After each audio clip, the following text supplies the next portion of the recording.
Hello everyone, happy Sunday. Welcome to my page. My name is Amber. Tonight we're going to be doing a couple of different things. I'm going to try to do 2 projects so that I can show you different ways to use these.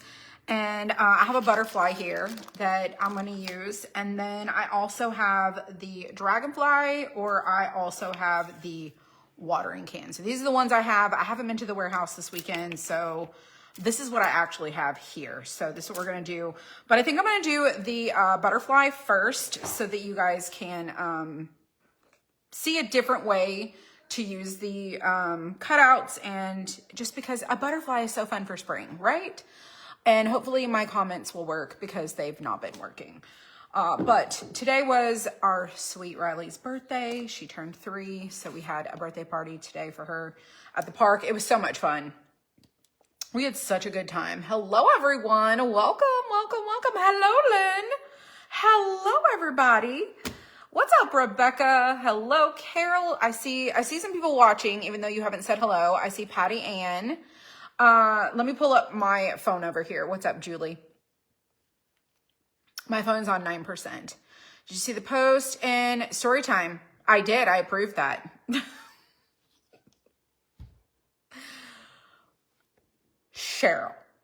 Cheryl, we could talk about it here in a second. I just saw it. Okay, so I was on the phone with my friend Amanda, and I had saw a notification that some random person was trying to make a post, and they were making comments, and I was like, what is going on?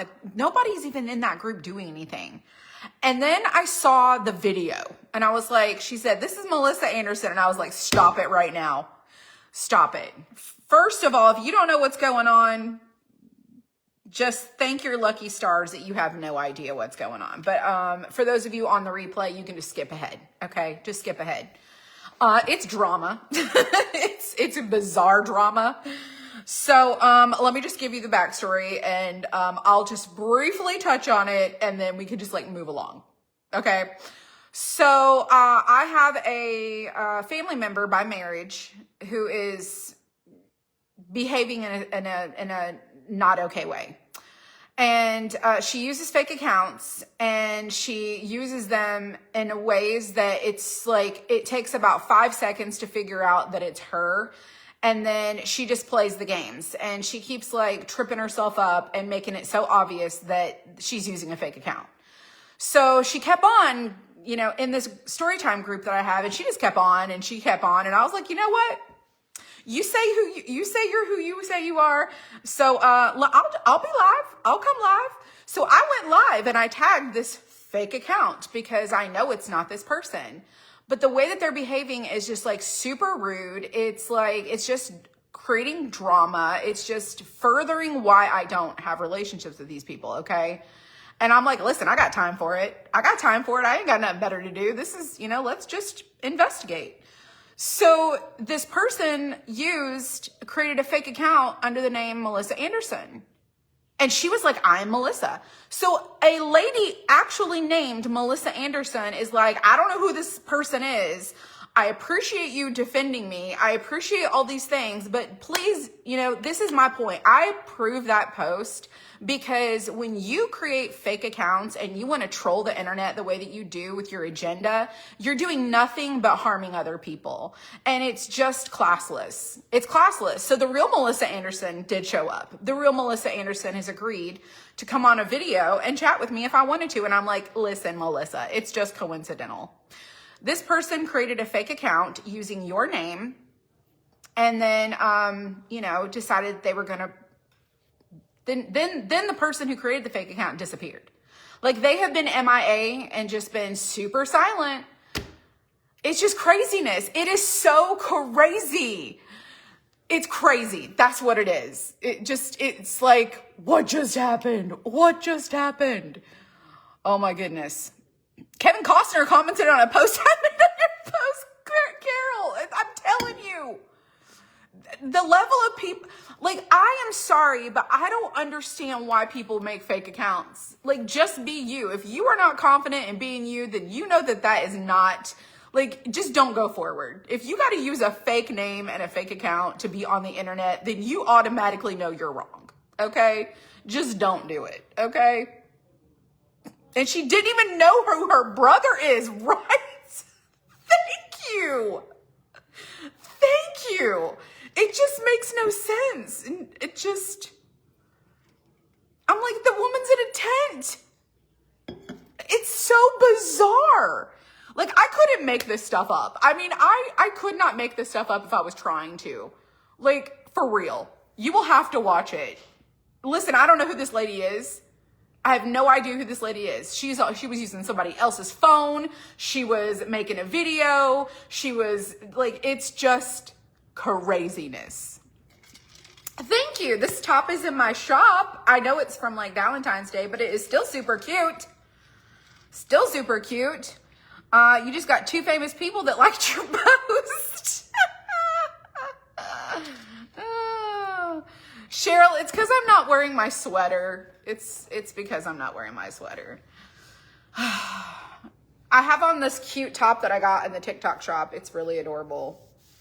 And it's just an undershirt that you wear. It goes like it's up underneath here, but it's cute.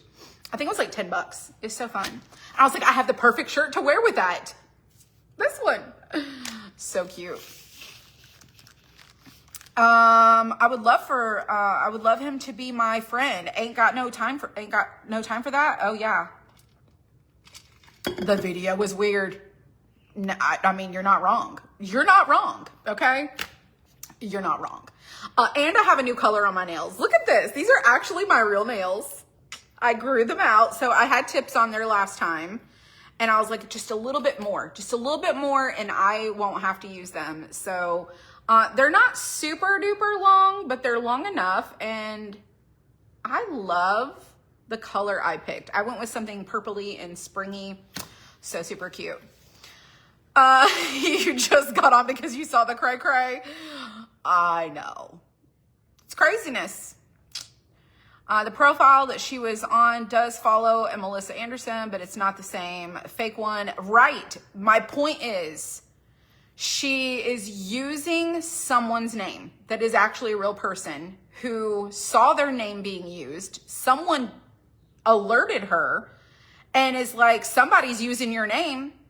And she's like, hold up, this ain't me. This ain't me.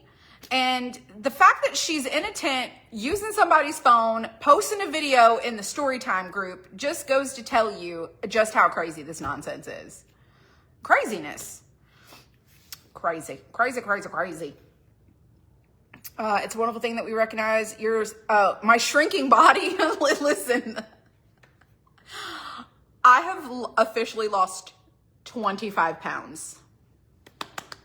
I did not think I was going to be able to do it by June.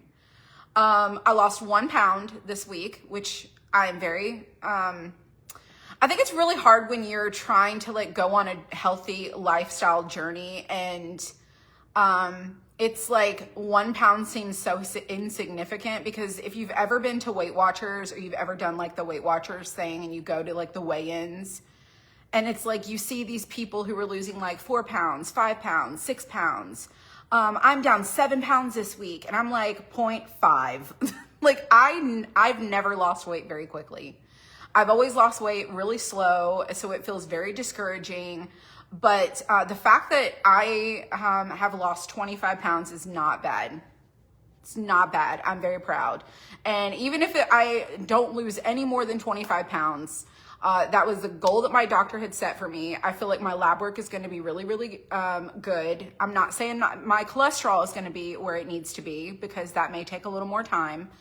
And it may require medication. I don't know. But I'm hoping that my insulin numbers are better. I'm hoping that my A1C is better. I'm just hoping for so many more things to be better. And I feel better, so I feel like they could be better. But, you know, listen, just because you feel good doesn't mean that your body is good. So I'm really anxious. I'm just waiting for, you know, to get my lab work done. I think it's going to give me a really good indication of like how I'm doing. But yes, 25 pounds is like, that was the goal. And if I can lose 26, that means that I overachieved my goal. So, I appreciate that. Well, number one, I'm wearing black, so it's super slimming. Number two, I'm not wearing my sweater because this is really light and breathable. Like it's really, it's see-through. I don't know if you guys can see, like, do you see my purple nail through there? Like this is really light and airy, but it's so fun. It's just a fun pattern. And I love like retro and like checkerboards and black and white and all the things. But what I was saying is, I love sweaters no matter like what time of year it is. In fact, let me show you what I just got. Hold on. Let me show you what I got. Hold on. I'm gonna go in the bedroom and get the other ones because they're super cute. Do you see this? It's a sweater. It's a sweater. I couldn't help it. Look at this sweater. I could wear all the things. This is a lot thicker of a material. But oh my gosh, I have a hot pink one and a purple one. But it's an oversized like sweater. It's supposed to be like oversized. It looks better on skinny people, if I'm being really honest. But it's supposed to have like puffy sleeves. It's supposed to be super cute. And one of those so fast. You would wear one? Yeah, I want that one, that exact one. I mean, I can give you this one because this is a I'll take it. What size is this? This one is So cool. This is a 1X. I'll take it. It's a 1X. You think it'll fit me? You can try it on. I hope. I have a hot pink one too. 1 pound at a time, right? Oh, this is quite nice. Does it button? Or is it No, it's just like a cardigan. I like it. And I don't think it has any pockets. It's just a cover up, but it's so super cute. But thank you. So I ordered that on TikTok Shop. And TikTok Shop, a lot of the stuff comes from China. So it took some time to come in. And at the time when I ordered it, it was like obviously 25 pounds ago. It probably would have fit me a little bit better, but it's a lot larger. So I mean, Caden can wear it, but I'll have to order another one. But it's so cute, isn't it? Thank you. So adorable. And then I have these jeans. These jeans are like, actually, like they're getting to where I can literally almost like drop them off. So I'm gonna have to get new jeans. So there is a difference. I mean, there is a difference. There is a difference, but I did it and that's what counts. Absolutely. You can tell when I stand up. So the angle that I do these videos is so that you can like see what's happening. And it always makes you seem like more slimmer than you are. But like, look, do y'all see this? I still have this. I'm thinking about a neck cream. But I'm like, it's still here. It's still here. But when I have it angled the way that I do, you don't really see it that much. But when I look up, it's a whole nother story. I like the sweater too. There is an absolute crazy video that just posted on the story punt. We just talked about that, Terry. We just talked about that. When I first got on here, I was telling everybody all about it. Welcome to skinny pea season, right? Right. So I have lost 25 pounds. Very proud of myself. Slowly but surely. Slowly but surely. Hello, April. What's up, Carol? So we're going to do two crafts tonight. I'm going to try. And what we're going to do is this butterfly. Okay, so I have this butterfly here. And you see how it has a backer and it has like all the open spots? We're going to put glass in there. And listen, you don't have to use glass. You don't have to. Trust me when I tell you this. You don't have to. And in fact, I am going to... Hold on. What did I do with it? I don't think it's here. I bought clear school glue for projects like this. For those of you guys who don't do resin and stuff, but I left it at the warehouse. So we'll have to do a different craft with the clear school glue.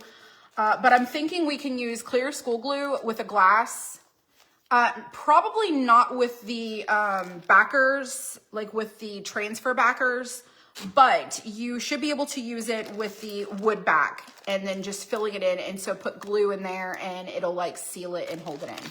Did you see the picture of Bug Eye I sent to you? No, I didn't. Hold on. Let me go. Hold on. Let me go look really quick.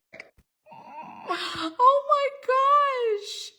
So today was, oh my gosh.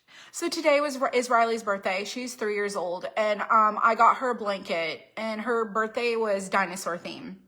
So I got her this blanket on Amazon. It is so cute. It's a smaller size blanket. It's not like a big blanket. It's a smaller blanket, and it glows in the dark, and it has dinosaurs on it. It's super soft. It's so adorable, and I got it for her. And so Michelle sent me a picture that she is asleep with her blanket covering her, and I am like, she is the cutest thing ever. Oh my gosh. They're all three the cutest thing ever, but she is really the cutest thing ever, especially today. Oh, that was fast, 3 years, right? I mean, we're like, she's gonna be 30 soon. So anyways, Terry, girl, watch the beginning of the video when we're done. I talked about it for just a brief second and I explained it, but yes, I am fully aware of that post. I approved that because, you know, I feel like, you know, oh gosh, Sawyer will be 1 year old on the 29th. I think it's the 29th. Pretty sure it's the 29th. Okay. So, for those of you who are unfamiliar or not aware, about a month ago, we released a new collection that is these laser cutouts. They are just wood cutout frames that look like this, and they don't have a back. They're all open and they have little holes on them. And this is a 6-inch version. We have a 12-inch version. And, so I was wanting to do this last year at Christmas time, and I just was in no way, shape, or form ready to like release something during Christmas. We had released so much stuff already. So I put this off until the first of the year. So I started working on this collection, and these are like great for like faux stained glass, sun catchers, things like that. These are really awesome just to like put a chain on. You can like hang them somewhere. You could, you know, glue this to something if you wanted to. You could, you know, suspend this off of, you know, like a shepherd's hook type of tabletop hanger or something. There's a lot of things you could do with these, but we're putting a backer on here, like transfer tape or contact paper, and we are filling these with glass, like crushed glass.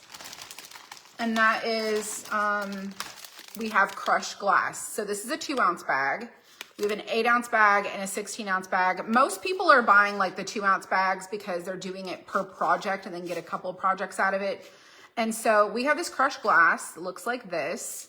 And you can get glass anywhere, but we do have glass if you wanted to get it with your cutouts, okay? So I started also putting together some kits where it's kind of pre-packaged. The colors are picked for you. If you don't like the colors I picked, you can pick your own. So that's what these are, okay? That is this collection. So we're gonna use this, which is a completely different product that we have. And this is a wood cutout also. And it has like an easel back. So it's got the little picture stand, so it'll stand up. And it is of a butterfly. Okay, so we're going to take this that has a back on it, where you would normally paint your backer and it would show through these openings.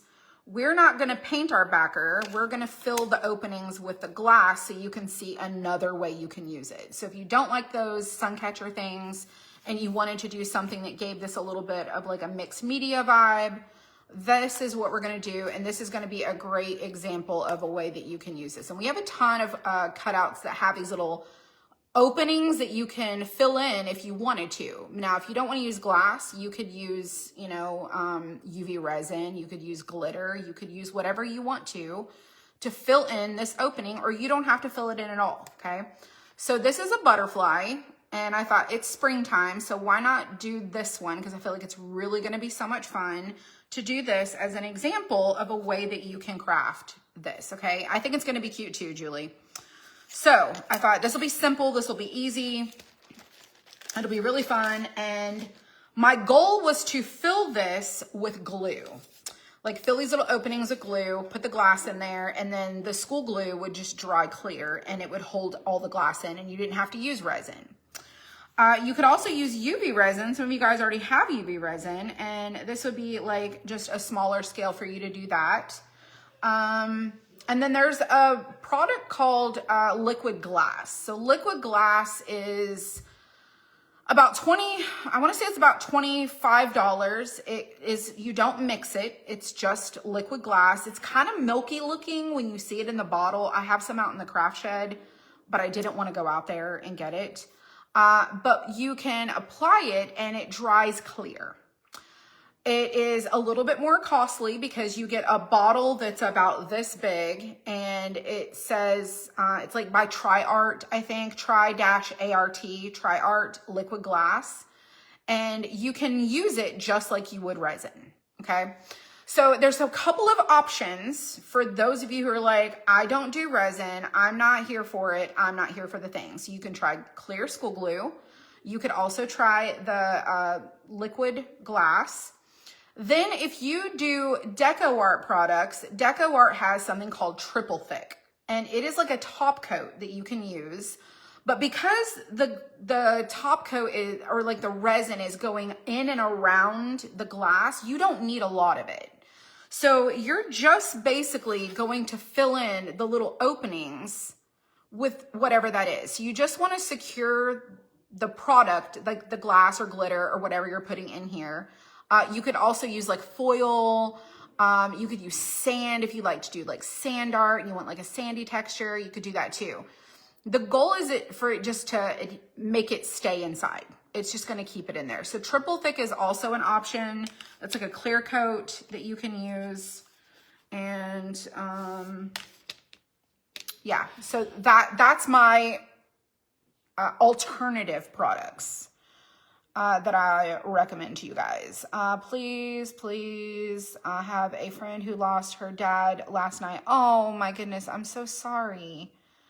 I'm so sorry to hear that. Candace, happy birthday, Candace. Candace Boulay has a birthday today. She shares a birthday with Miss Riley. Happy birthday. Happy birthday. Okay, so let me pull this up and get my comments going so that I can see all the things. And if you're new to this, I'm trying to introduce a new way for you to craft. If it doesn't interest you, that's okay, but maybe it'll intrigue you. You might want to try it. I don't know. We're also going to do some night lights. We have the nightlight collection that is going to be perfect for the glass stuff too. And we're just trying to find ways to incorporate a new interest, a new exciting thing. And like I said, it may not be for everyone. But I do hope that you give it a try. And so many of you guys have already tried it. So, alrighty, let's see. So Amber Strong, please tell us about your shirt. I am in love. Okay, so this shirt is from our Valentine's collection. The one I'm wearing is black. This is from my shop. We make these shirts. I love the grunge, distressed look. I love trendy, cute tops. I don't care if it's not Valentine's Day. This is just adorable. I will wear it. This shirt here I got from the TikTok shop. I think it was like 10 bucks. It's super stretchy. This is a large, and it's just an undershirt. And I'll show you, like, it goes under, and it has this, like, sorry, it's a little transparent, but you can see through it a little bit, but it has this like pattern on it, and you wear it and like layer. They have other colors. It's really fun. They have like a lace that's really cute. I ordered this one because I wanted to test the size, and I also love checkerboard. And you can also get this in Amazon, but it was cheaper on TikTok Shop, so that's where I got it. Love it, love it, love it. All righty. So, hello, Vicky Cook. All right, let's get started on this one. And let me point you guys down. How was your Sunday? My Sunday was fantastic. I need to figure out what color I want to paint this. So let's brainstorm some colors. Thank you, Pam. I appreciate that.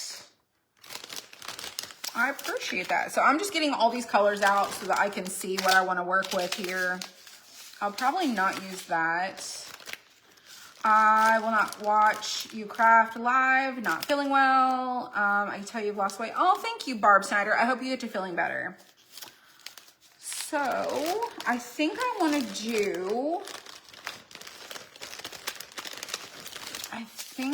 to do, not white. I think I might do like this color maybe. I don't know for sure. Maybe a yellow. I was looking on a blog at some pigments that you can use to like stain glass. And so I thought about ordering some of that so that I can take some of the clear glass and like make it like hot colors, like hot pink colors. I need to learn how to learn how to shop on TikTok. That's perfect for a Zumba undershirt. So Daily with Deb, go to TikTok. And when you go to TikTok, I don't know if I have it on my phone here. Let me show you. Yes, I do. Okay. So when you go to TikTok, okay. Sorry, it's loading. Hang on. I will just show you where to go.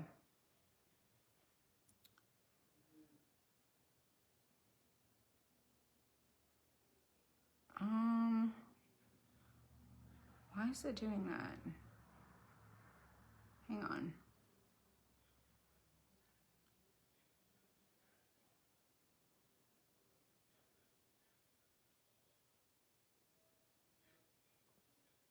Okay. So do you see tutorials pop up on my For You page? Up here at the top, you can't see it because it's really hard to see. But right up here where it says the little red dot, it says shop. They're using like car battery jumper cables to like burn this wood, which it's just unusual videos. So when you go up to the top, it'll say shop. And you see where it says like, this is the TikTok shop. And this is the shirt right here. It was $10. That's it. And it comes in pink. It comes in this lace color. And this other pink, like there's a bunch of them. But I will tell you that a good bit of this stuff is coming from China. Kind of the way that Temu is or Shein or whatever. But there's people on here selling stuff in the TikTok shop. And look, like you can even buy like flower seeds and plants and just, you can buy so many things. I also looked at this like skirt, this like lace skirt. I'm like, oh, that's cute too. But then I was like, I feel like my booty will not be covered. So I was like, I probably won't do that.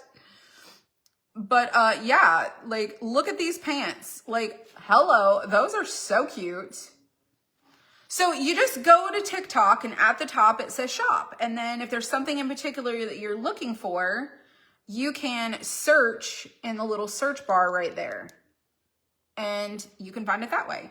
But I like to search TikTok for like cute women's clothes. I want to see like real people that are I'll even search like 5'3" women's clothing. Because I'm 5'3", so I want to see what someone who's 5'3" looks like and what I might be interested in. And so it's easy to scroll all of that and, you know, find all the things. So I know some of y'all don't do TikTok and it's fine, but I love TikTok. Is your bank card safe on there? Yeah. My bank card is literally safe nowhere. I mean, if I'm being honest, I mean, think about it. Let's be real about it. Like, anytime we go onto the internet, we have a risk of like something being compromised. No matter where we go, no matter what we do, whether you're on Facebook. I mean, look at all the people that are like fake accounts on Facebook. I mean, what it boils down to is that when you use the TikTok shop, I'm going through PayPal.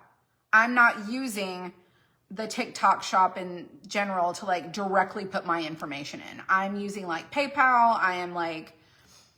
I'm trying to use a service provider that I feel comfortable using, and I use PayPal. I've used PayPal for, oh my God, since as far back as I can remember. And so many of you guys shop with me through PayPal. And so PayPal does its own encryptions and does its own things and all of the above. So what I will tell you is that no matter what you do on the internet, you are connecting to the World Wide Web.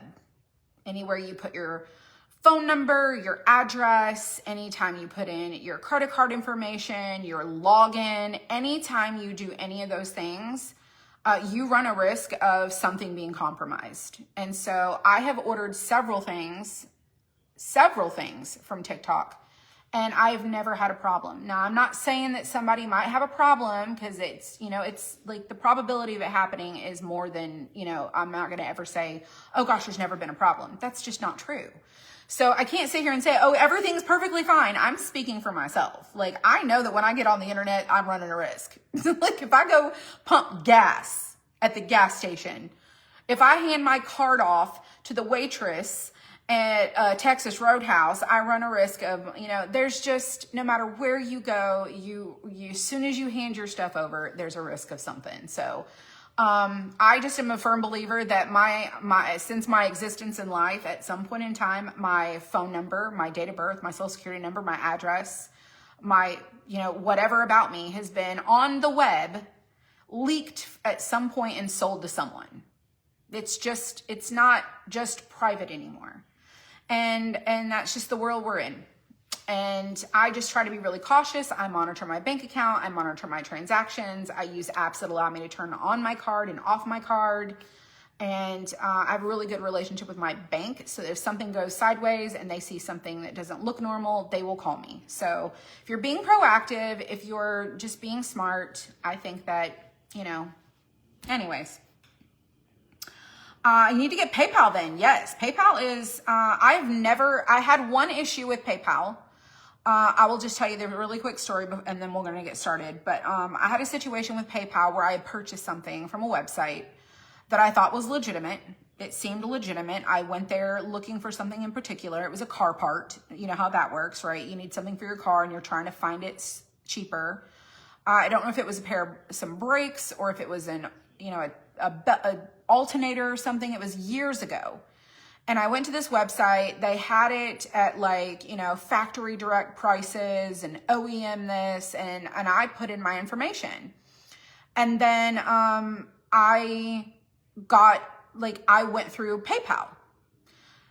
And I was supposed to get my product. It never came. And I'm like, this is supposed to be like next day shipping. Like, I paid extra, and then I'm emailing, and then my emails to these companies were coming back as bounced or undeliverable. And I thought, well, that's odd. So they had set up a website. We're pretending to be this car part company. And because I had used PayPal, I was able to go through PayPal and say, hey, this is not a reliable transaction. It was fraudulent, I believe. They looked into it. I got all of my money back. So that's like PayPal's like the middleman. So some people are like, oh, I don't use PayPal. Like, listen, read the terms. Like, they have seller protection, buyer protection. They have all these protections to protect you. And if they don't do what they're supposed to do, then you can go after them.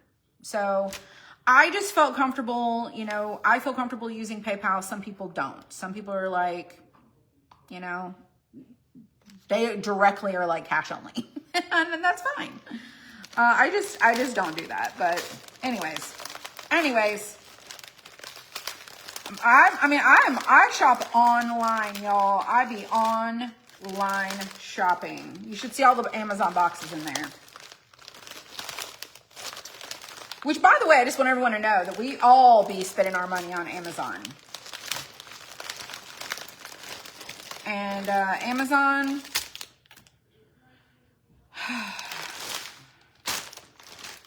Bezos. Bezos. That's all I can say. We just never know. So I'm trying to decide if I want to use purple. Do I want to, I feel like I want to use like a bright color. I feel like I want to use a super bright blue. And maybe the yellow. Maybe this yellow. That's more brown. This is the yellow. Blue, yellow.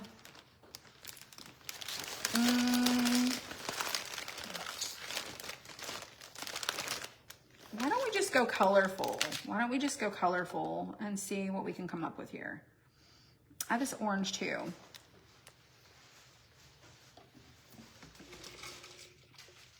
Oh, they've secured eBay so much better now? Oh, yes.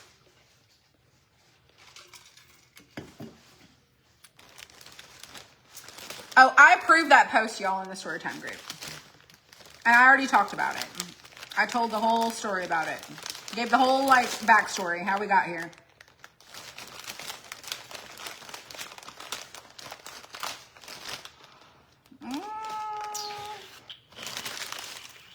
I think I'm going to go with these. I think I'm going to try, like, this is an orange. This is, like, I don't know. I don't know for sure.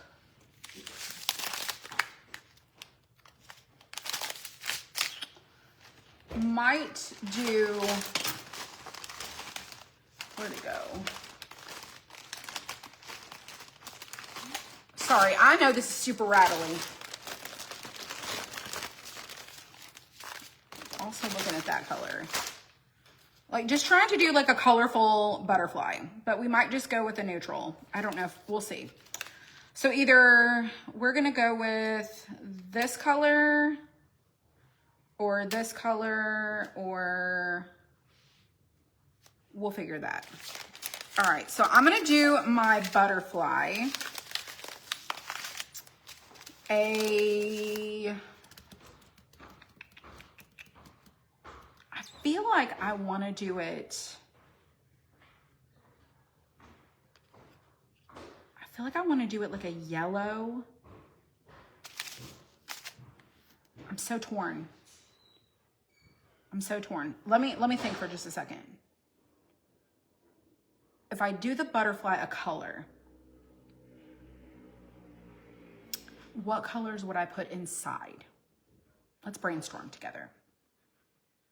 Oh, you was late, you didn't hear it? It's a good story. You should go back and watch the beginning. I said it right from the very beginning. Let's see. I think I want to do...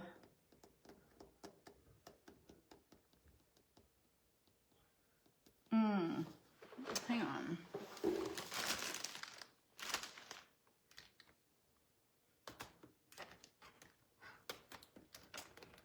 I feel like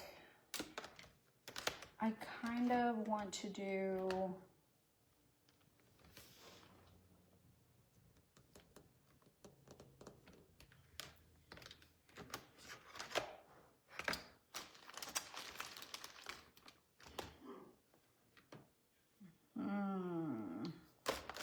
I want to do something kind of soft. Maybe. Let's do a gray. Let's do a gray butterfly. Water, like, with a white over it. We'll do like a gray with a white over it. Let's do that. Like a distressed looking butterfly. Let me get my plate here. All right, so we're gonna do the backside white so our colors will really pop through the back because it's glass, remember that. And it's not gonna be see-through. So we're gonna do white first. Did I hear with crafting with Suki? I did not. What happened? What happened? Please tell me. Didn't hear the backstory? Oh, you'll fill yourself in? Girl. Did you watch the video and did you listen to her?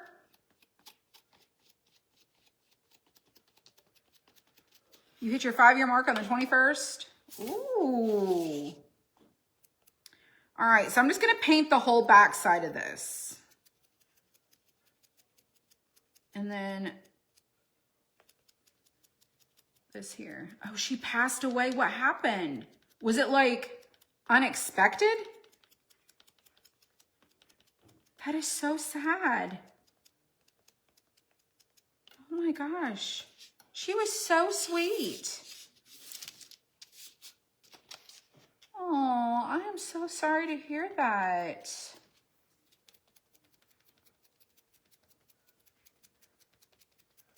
Hello, Vicky. Do y'all know, like, was she sick? Because I don't keep up with a whole lot of people very often. Oh my gosh. She had to have been sick or something. Or like battling something. Oh, she got sick again. Okay. My goodness. That is so sad. That is... Well, y'all keep her family in your prayers and your thoughts. Okay, so I just did a base coat of white on the back part. And we're going to cover that with glass. So we'll come back to that one. And then I'm going to do gray. This is zinc, and I'm going to mix it with some white.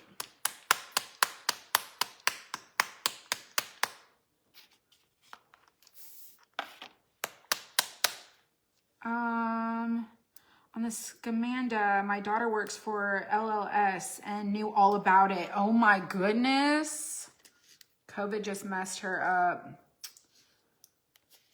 Y'all, COVID ain't no joke. My friend Amanda, she has Metal Modern or Deep South Shelling. She just had COVID. My goodness. The Great American Family. Oh my gosh, Debbie. So you guys have got to go to YouTube. Look up We Are Not a Cult. And just search the words We Are Not a Cult. And if you want to keep typing it out, it should auto-populate because it released yesterday. It is another documentary type interview, except it's an interview with the Twin Flames people, the Jeff and Shalia crazies. That is a new documentary, and they are actually now under an official investigation. That Natalia Grace, what a whack job. Y'all, I'm not kidding. Some of these shows I'm just like, this is real people. You almost died from COVID. It ended up in the ICU. That just happened to Amanda. I'm not kidding. COVID ain't no joke. Supposedly it's some new strain. I don't know. I'm doing gray and then I'm going to wash over it with white. The Twin Flames. Yeah. So there's a new documentary. So I watched that. Me and my husband watched it today. And you know, on the Natalia Grace, the actual like, the Curious Case of Natalia Grace, when you're watching that documentary that has like Michael in it, who's the dad, how like over dramatic he is and like how over the top he is. There are two moments in the interview of the We Are Not a Cult, because they don't believe that they're a cult. 100% they're a cult. In my opinion. Alleged. I'd hate for, you know, myself to get, you know, in some sort of trouble for saying that, but I mean, I think that they are, but nevertheless. So there are two moments where Jeff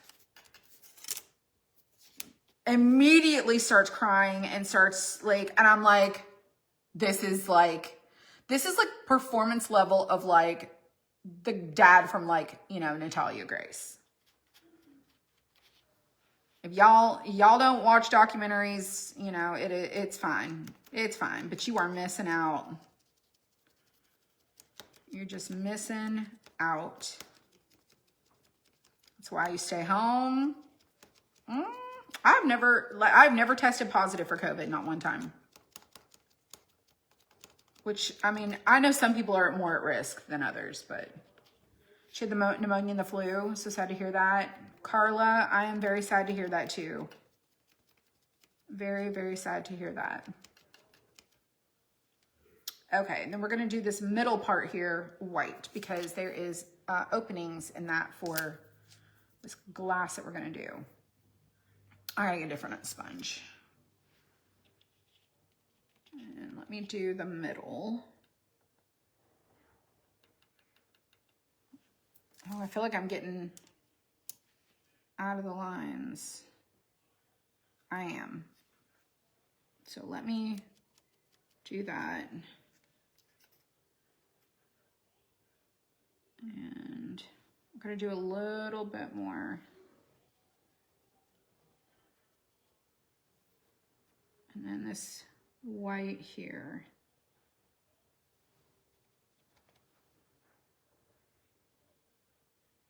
I'm just gonna keep laying this over the top until I get it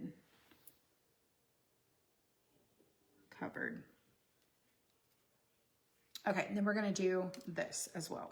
So I'm gonna go over this with the white mixed in with this, just a little bit. I'm not saying I never had it. I'm saying I never tested positive for it.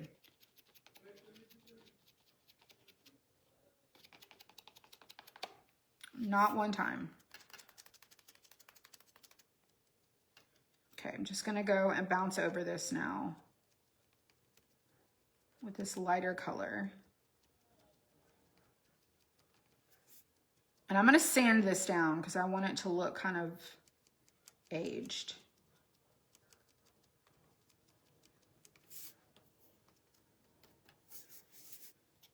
And I'm still trying to figure out what color glass I'm gonna put in there. You had COVID 3 times? Never had it.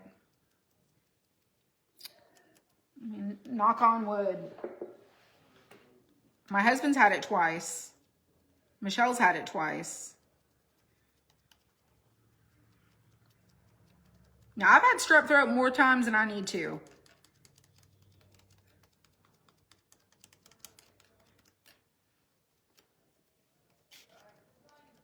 All right.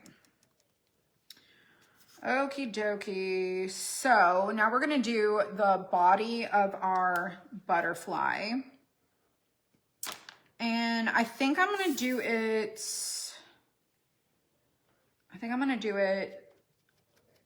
the darker, and then I'll go back over it again with the lighter. Maybe. This might just be enough contrast. Let's just see.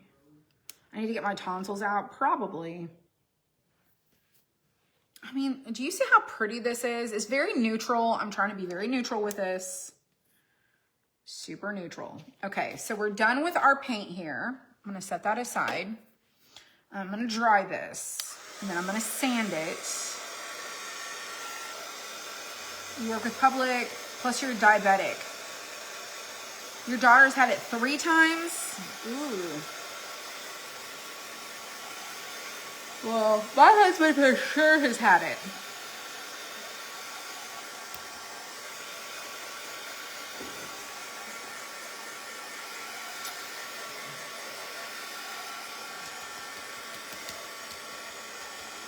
I don't want to sand it if it's not dry.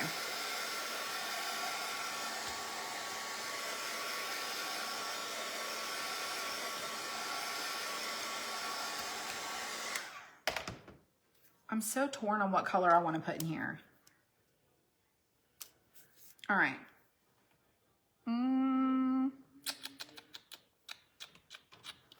Let me find my sandpaper.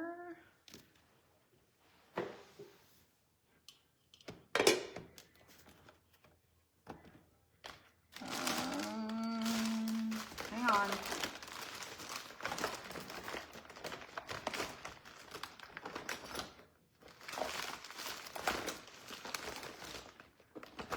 I know I have extra sandpaper somewhere.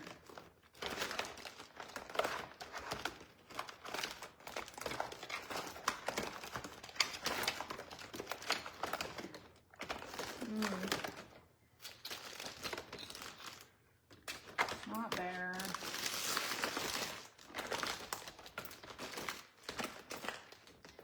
Where is my other sander?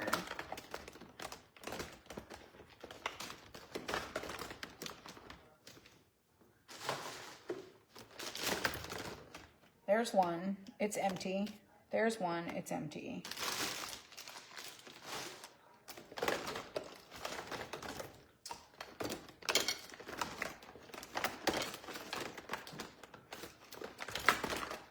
There's a sander in this basket here that I just got to figure out how to find.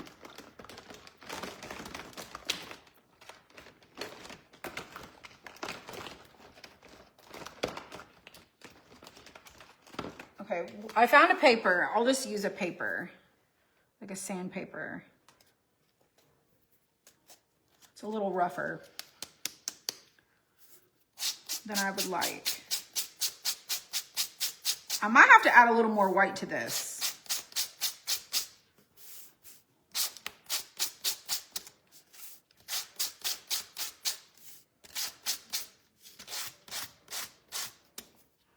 Okay, it looks like this now. Kind of sanded down. Look at my checkered shirt. Isn't it cute? I told everybody I got it at the TikTok shop. $10.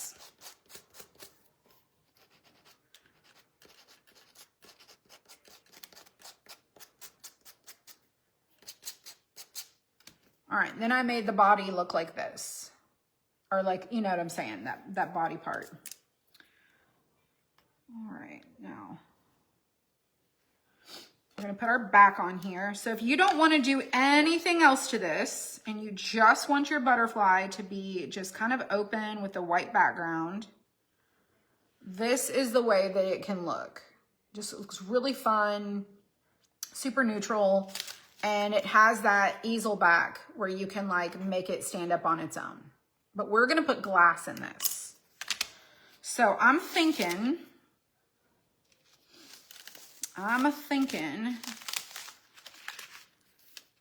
what color? I thought I was gonna go colorful, but I think I might go neutral.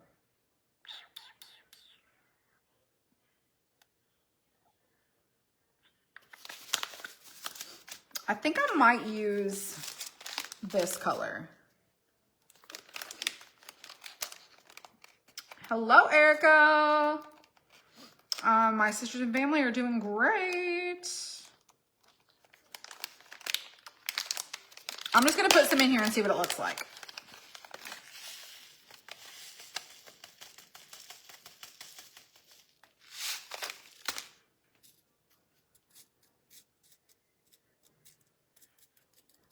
Okay, I love that. That's what we're gonna do. That's what we're gonna do. That right there. Try to like pour it into that little cup there. So we're gonna glue this all on to the background.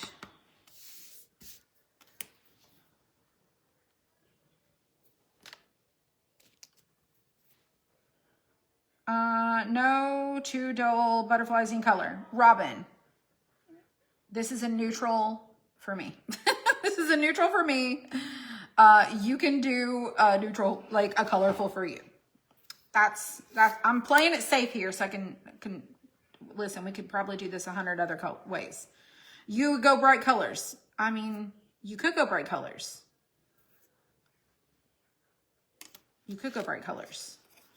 But I really think that we're gonna like this. I'm gonna like this, and I want people to have a safe option of inspiration. But yes, you could totally do colors. All right, so I'm gonna glue this to the background. I'm gonna glue to the back.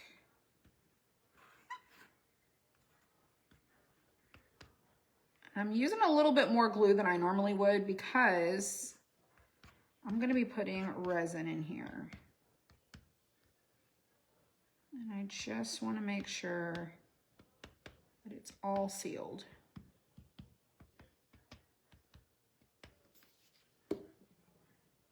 And so I have coated the back like that. Alrighty, let's put this on here. Now, this butterfly does not require you to do anything. Are you going back to your shed? It's been just recently this past week, has it been like temperatures that I can manage. It's been still getting into like the 50s. So it's still been pretty chilly in the evenings, but yes, I'm going to go back to the craft building because I do have air conditioning out there. I just don't have heat. So it's kind of a bummer. But yes, I cannot wait to not be at this kitchen counter because I have very limited resources here.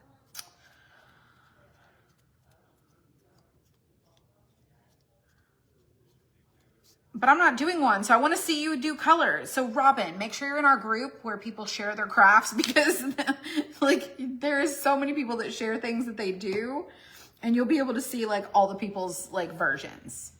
You'll be able to see people's versions. So, all right. Now, let's see here. Let me just think about it just for a second now, y'all. Let me just think. If I decided to do colorful, I've painted the back of this white. Okay, so do you see? Looks really, really cute. Now, butterflies are colorful, but this is just like a neutral-ish butterfly. But it's coordinating the colors to go inside. So would I want to do this color with that, with an orange? Would I want to do this color with a green? What would I really want to do versus what do I feel like would incorporate better for me? That's kind of how I got to this point of like, what do I want to do? Do I want to do it colorful? I decided to go a little safe for this one. So we're going to do colorful on the Dragonfly. We're going to do this one next, so you'll get to see all kinds of colors. All right. We're going to do it. Okay, so first things first, we are going to take this glass and I'm going to put it in this little container here and do it this way. So this has got a yellow hue to it. And I'm just going to fill in this little heart, and then I'm just going to start moving it around into the other openings.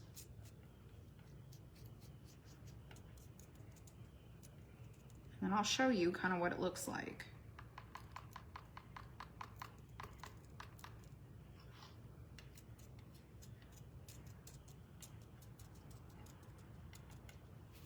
So, do you see how it's still got a little bit of color to it? I'm just doing neutral. I'm playing it safe. We'll have a little color fun with that dragonfly. And we have a couple dragonflies, but this is the one I have here.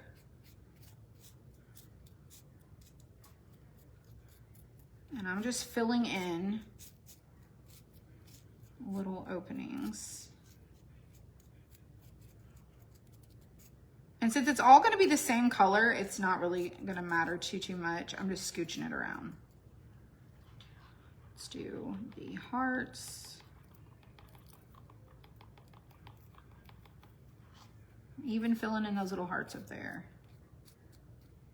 Now I don't have any sticky back on this, so whatever gets on this paper, I can just clean up. Love dragonflies, yes. I do too.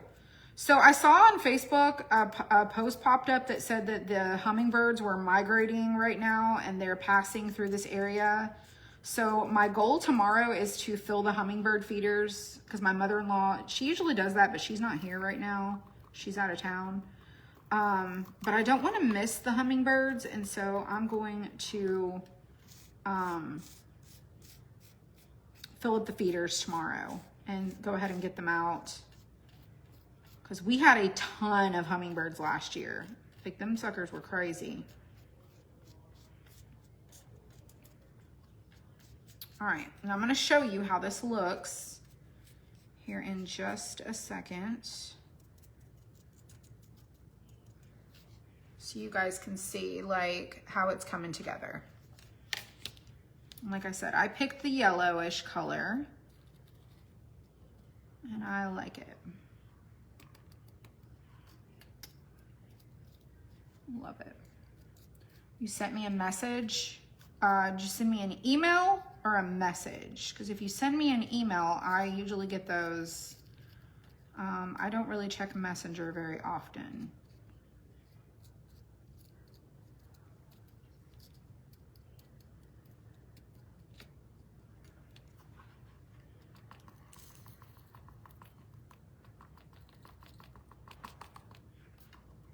All right, I didn't put very much in that cup. Messenger. Send it to my email. I mean, if I'm being quite honest with you, I have so much spam in my email or in my messenger from like, I've just found your profile and I just wanted to reach out and say, are you looking for a friend? I would love to be your friend. You know, those type of people. I get a lot of those. Those weird, bizarre accounts.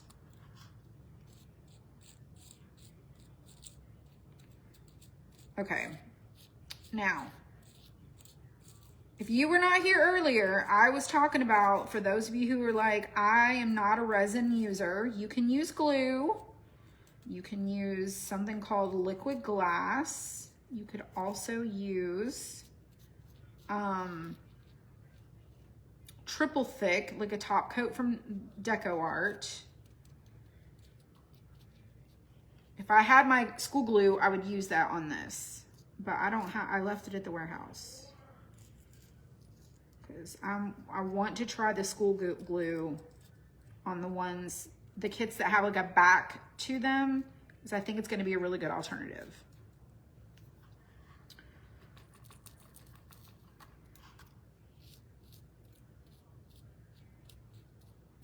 This is going to be so pretty. All right. And then we're going to put resin in this once we get the other side done.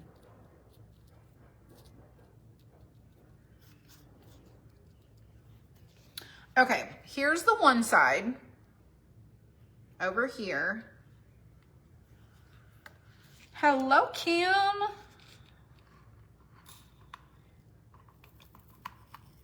And I'm just pouring and then like scooting it around. You can see this, like I just poured it right on top like this. It looks like an absolute mess. And then I'm just taking my finger and just, I'm not like really being rough with it. And I'm just scooching it around like gently, like just positioning it where I want it to go. And if you're afraid it might cut you, just wear gloves. But I'm not moving my hands across it like that.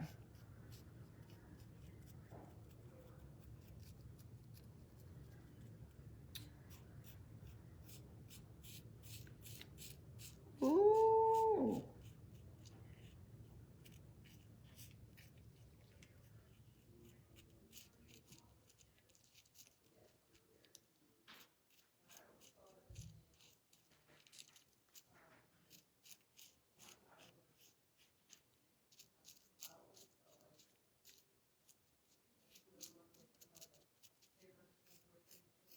Okay. I'm just taking it from one side to the other.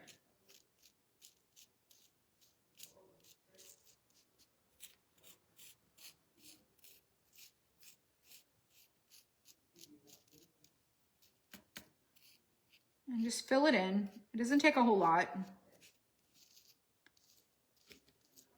And this is the color Olive Meadow.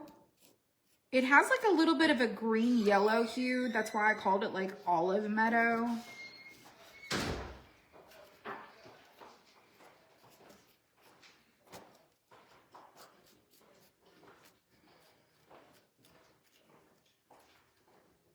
And then I'm just pushing a little bit into these little hearts because there's not a lot of space there.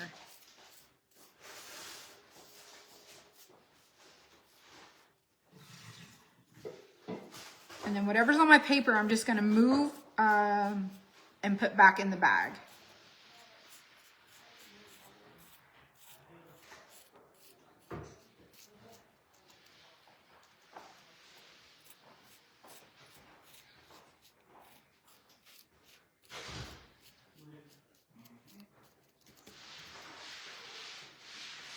Hey, Dylan, there's a couple of orders we have to process tomorrow. Yeah. I need to, there's nothing I have to do in the morning from home. Right. Oh, have you seen my iPad that has a composition? No, you told me you couldn't find it. And you haven't seen it at work? No, not in a long time. Okay, well, I need to find it. Yeah, we'll look for it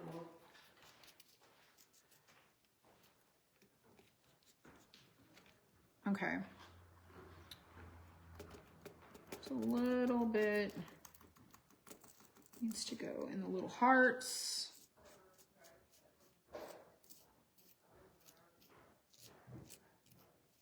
So next weekend,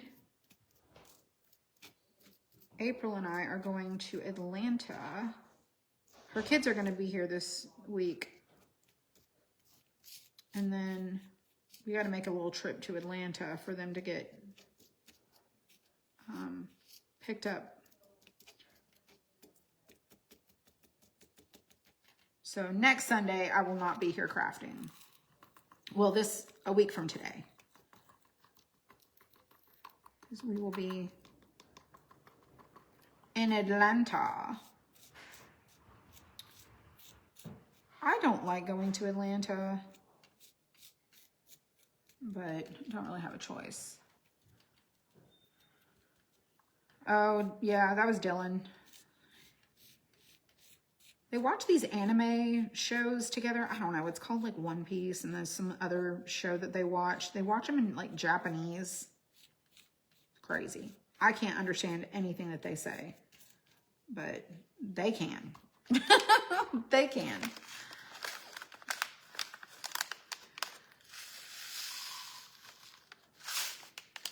All right. So almost, I just need a little bit more for this side right here.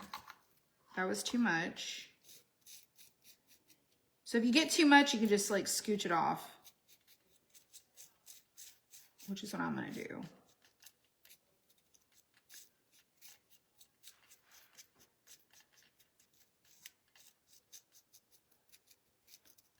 Okie dokie, I think we got everything covered.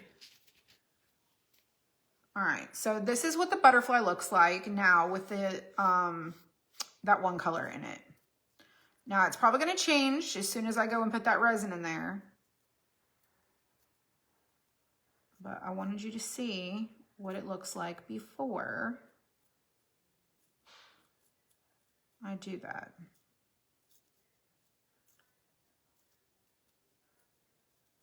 Some of these little spots had a little bit too much in them.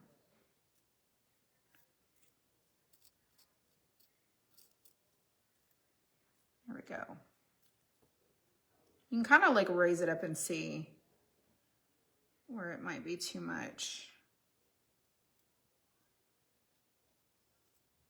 Okay, so I'm playing it safe with this one.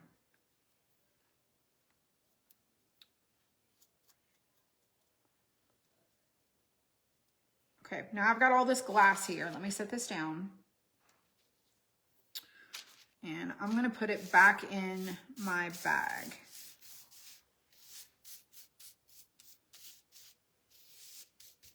Just a little.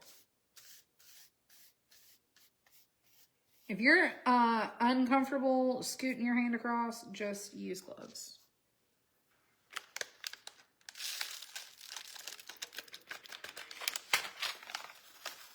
So I have probably about maybe a little over an ounce left. And this is a 2-ounce bag.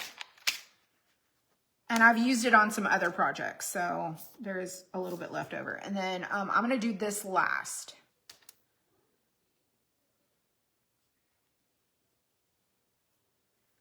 Barb, I saw that. I saw that.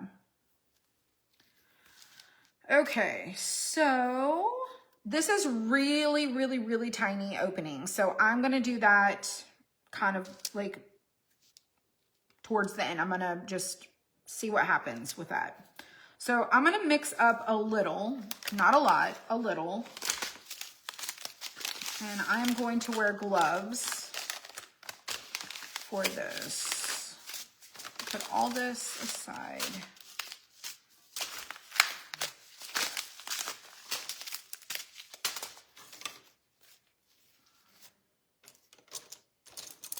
I have one glove. All right. So you should wear gloves when working with resin.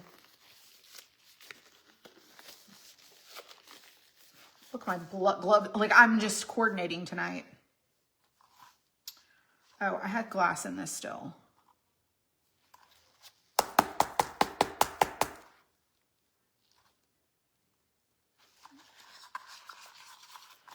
All right, I'm using the KHKD.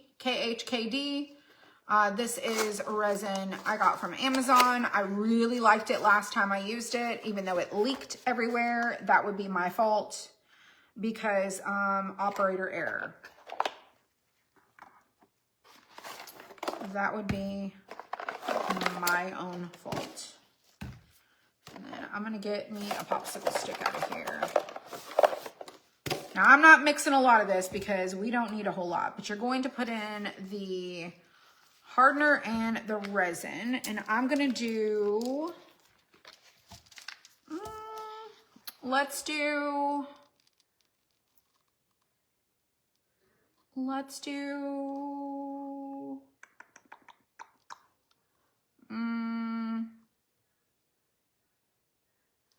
feel like I could do 20. I feel like 40 is too much. 40 is like that much.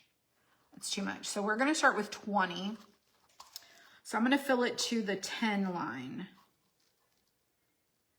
So I'm just going to go to the 10.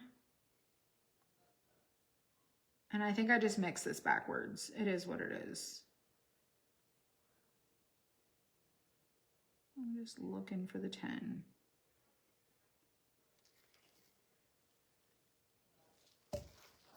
Pretty sure that's 10. That's 10. All right, this was the hardener. I should have probably done the other one first. This is the resin. 20 would be perfect. Then I just got to make sure that I stay within my bounds. Oh my gosh. My little quantity here.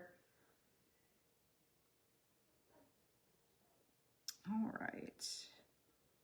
So this is 20 milliliters, 20 ml.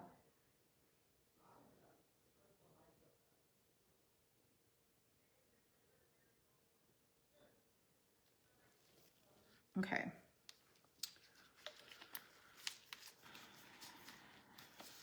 All right. So they're both in here. And we're just going to start mixing, and we're going to mix it for about 2 to 3 minutes is what it says. And you just want to mix out all the swirls and try not to get any bubbles. So just mix and mix and mix.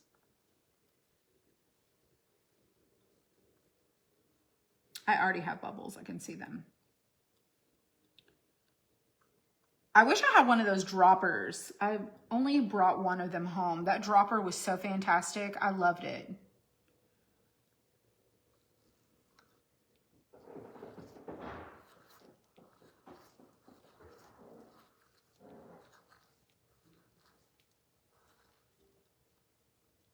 There are small spaces. Yeah, you're right. I also got this. I wanted to show you this. I bought this on Amazon and I put it in a spray bottle. This is 99% alcohol. It's 99% alcohol, and I put it in this spray bottle right here because I had 70% and it's got too much water. Definitely too much water. And I didn't know that my Walmart had 91%, or I would have got that. Just keep stirring. Get your sides. This is a lot easier to work with than you think it is. Riley loved her birthday. She loved her birthday. Yes, the alcohol. Yep. I watched a video on TikTok about it. And then somebody else was telling me about it too. Mm-hmm.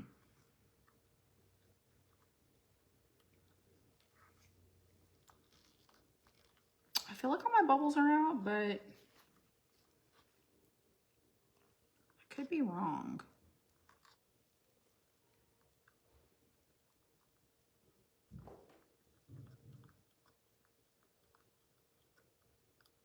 Now we want to use a very small amount.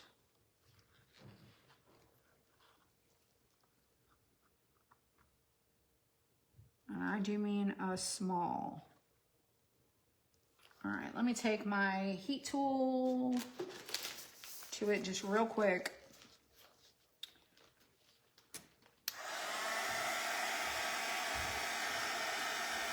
Sawyer is up next, that's right. Does Avery have a nickname? Ave. Her nickname is Ave. I also call her my boo.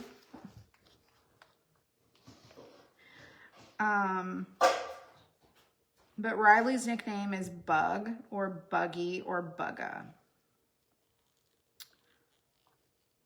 All right, most of the bubbles are gone. Okay, but you see how it's just running off the, see how it just runs off the little stick? We don't want to use too much to fill this. Yeah, Michelle had a birthday, then Riley, and then Sawyer. Then April's birthday is the 1st, and my birthday is on the 30th of April. So I'm just gonna take this stick and I'm just gonna barely kind of dip it so that I can kind of control it a little bit more. And that's how I'm gonna try to fill this. So I just wanna let most of this drip off of here. And then I'm gonna go right in and just put a little dollop in these little openings of these hearts. Just enough for it to like seep in and fill that opening. Just a little bit. And I do mean like a little bit. Like we just want it barely dripping.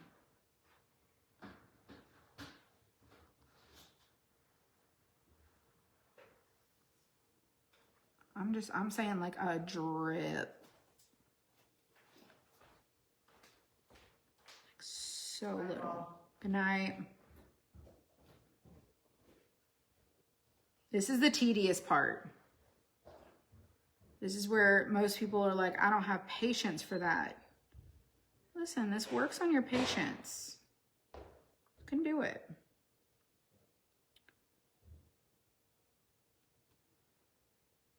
It's like watching paint dry. That's how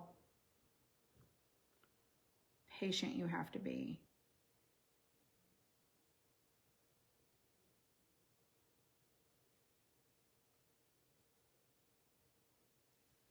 And then I'm gonna take my little tool here and I'm just gonna make sure that it's up and underneath everything and in these little corners.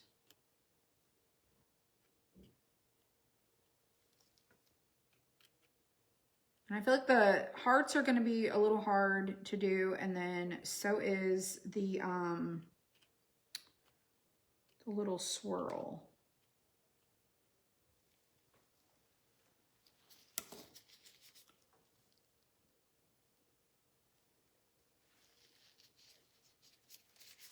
All right, so now we've got this like the little heart swirl. Actually, let's go ahead and do the other hearts because I feel like that, I just want to knock that out. Just go ahead and get that over with. It's going to be the most challenging part of this. And it's like one little drop is going in these hearts.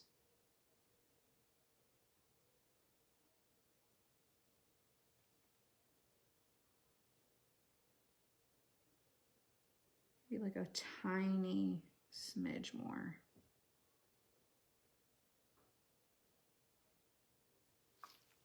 Okie doke. So I don't know if you can see, like I'm not overfilling it. Just enough to cover what we're doing here. That one's gonna need a little bit more. That one. This one looks good. So I'm not trying to cover the frame. Just the glass in the opening. And when I tell you, it's a smidge. 33, oh my goodness. Well, my oldest is gonna be 28. And I feel like, how? Like, where is the time gone? His birthday's in December, so we have a little bit of time.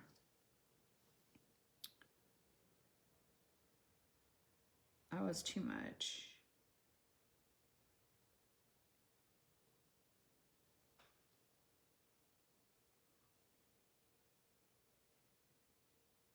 Just kind of barely touching it onto the little openings. All right, are we good? Are we good? That one right there needs a little smidge more. Not a lot. Okay. Sweet. Alrighty, so now we're gonna do, let's do this bigger heart because I feel like I can get this done a little bit better than I can the little swirly. I just don't want to overfill it.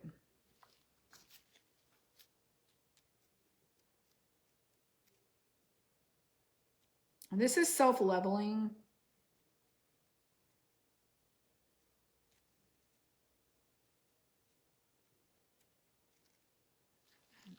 I just don't have enough.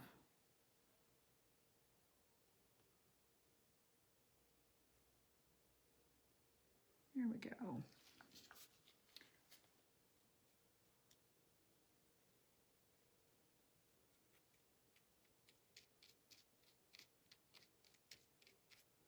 Gonna be so good.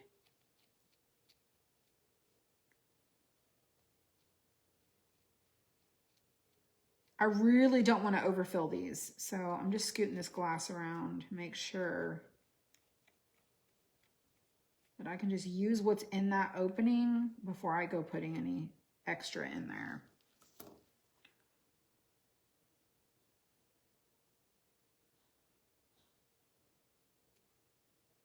And we're pretty good.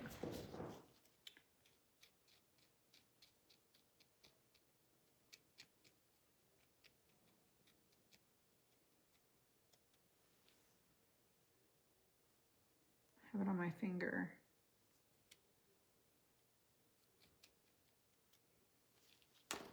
Okay, so you can kind of see the difference. Like once you add that resin, how the glass just kind of changes. It's really pretty. All right, so we're gonna do the next one. And I'm not pouring it in, I'm just gonna scoop and like drip it in.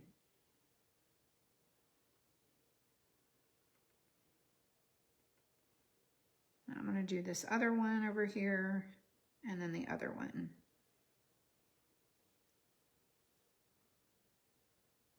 I knew I was gonna drip it.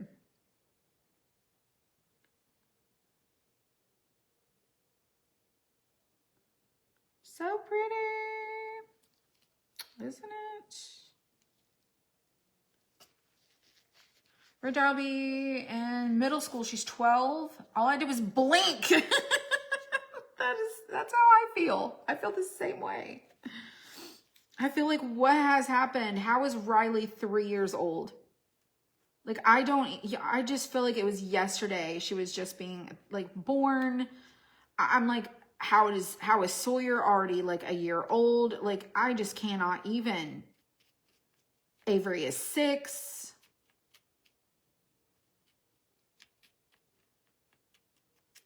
I mean, just time is just flying.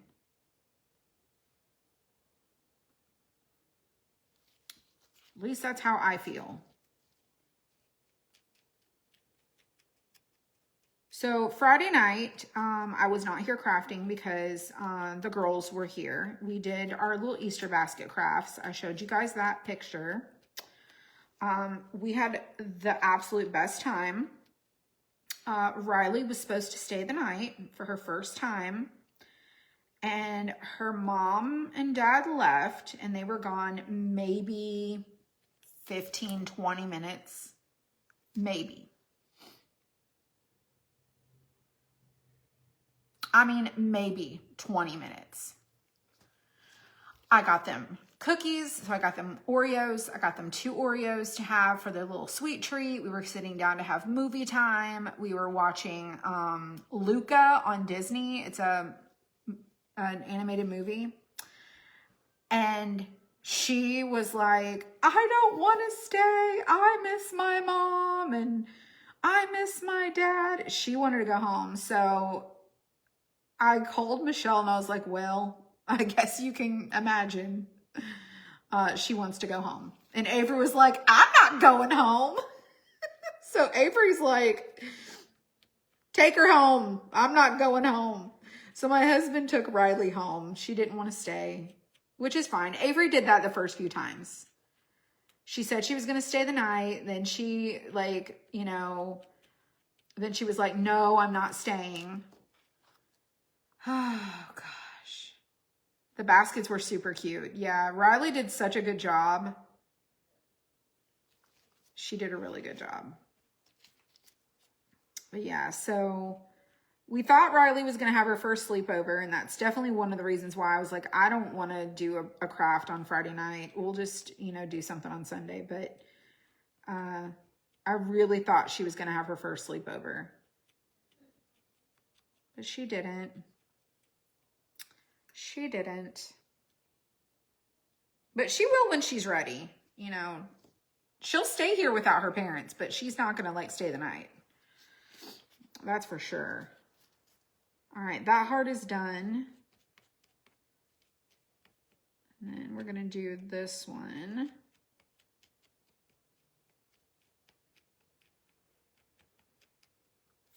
I'm just scooping all the glass with the resin into the middle so that I can fill in where the kind of the openings are.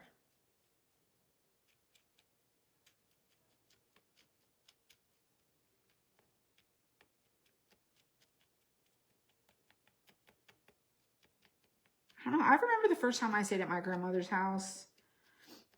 And that was when I was younger. I didn't really have sleepovers or anything like that. So that's where I remember the grandfather clock, which y'all, I have not wound that thing up since, because it is so distracting.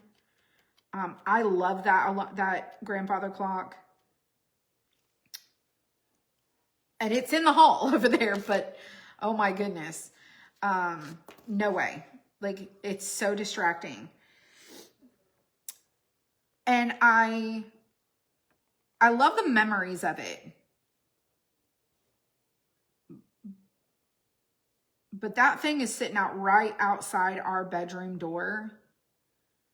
And when it goes off in the middle of the night and I already have a hard time going back to sleep, I'm not used to it. So I was like, I am not winding that thing back up again for a minute. So, but that's what I would hear whenever I would stay with my grandmother, is that grandfather clock. And that's why I feel like it's so special and so important, is when I would have those sleepovers at her house, I would be able to listen for the chimes to know what time it was before it was daytime. As a child, that's kind of traumatic, but as an adult, I'm like, oh, it's such a good memory, but I'm like, not really. But I do love that clock. But I remember my first sleepovers. It was hard, you know, being a kid sleeping somewhere that's not your home. All right, so I'm doing the swirl now, and I'm just going around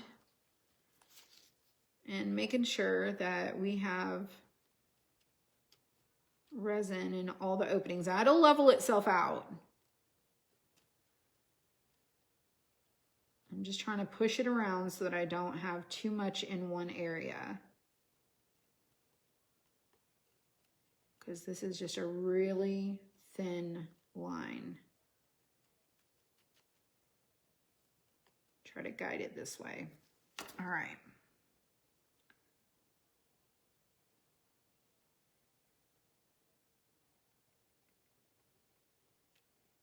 There we go. Keep using the wrong end.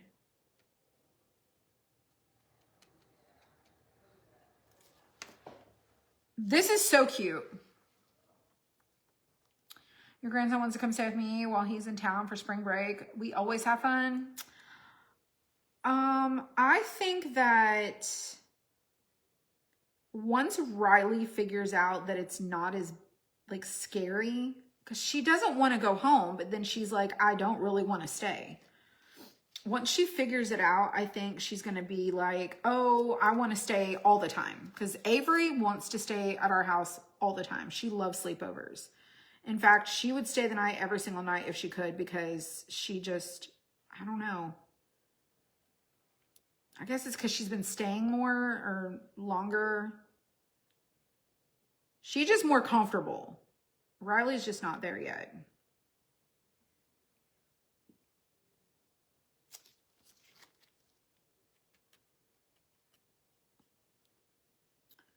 All right, so I'm really trying to avoid getting this on the frame so that I don't have to coat the whole thing. So I'm just going super slow, which I know is really boring, but it gives you a really good idea of like how long this takes and what to expect. And then I'm just dripping it in and moving it around. And I think Tiffany is correct. We're gonna have a lot of this left over, like a lot. A lot.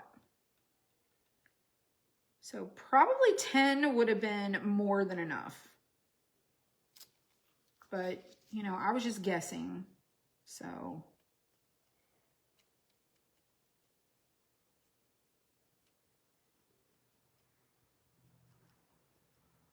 just doing a little guessaroo. I'm also now making a really big mess.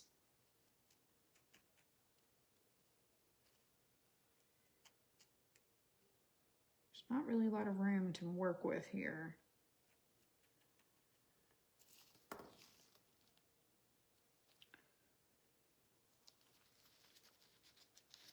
Avery would not stay at first, no. She wasn't having it. She'd make it till like 11 o'clock at night, and then my husband would have to take her home. Because we told Zach and Michelle, if they don't want to stay, I mean, you're welcome to come get them, but you know, we'll bring them home. We'll take them home. We don't ever want their experience to be, you know, negative.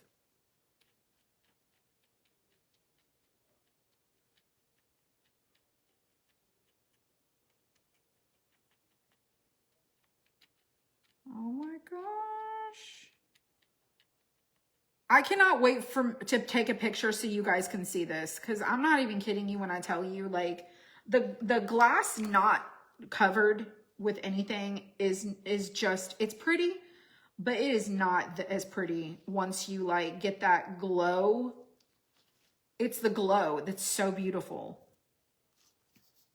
I mean, look at that. It just looks so good. You can use it on the other one. Oh, it will be too set, I'm pretty sure. It'll be set. Because by the time I drizzle this in here, the work time is about 30 to 40 minutes for this particular brand.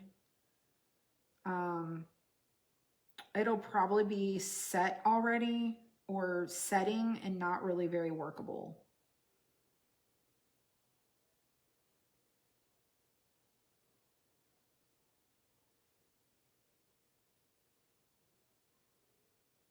But we'll see.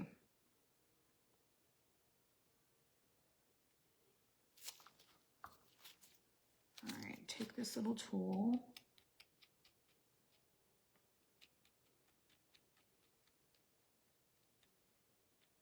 So if you ever do this, you might notice where it feels like the resin isn't leveling under the glass in some areas. And I just kind of help it along, just shift things around, and then it will start to go into those areas. And then if it creates like a little pocket where there's like no resin there, I just kind of either add more back or let it level itself out.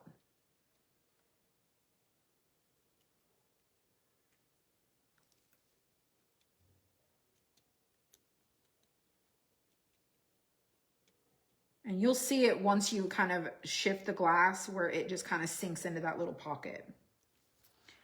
All right, that's good. That's good.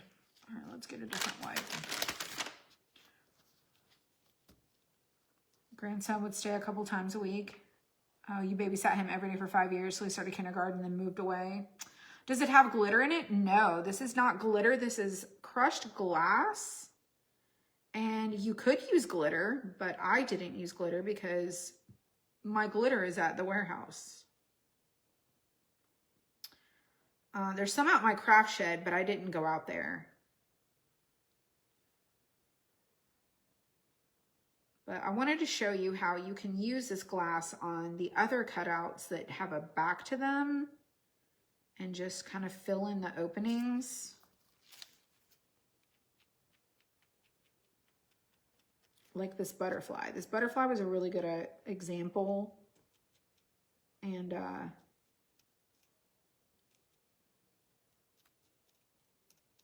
you just add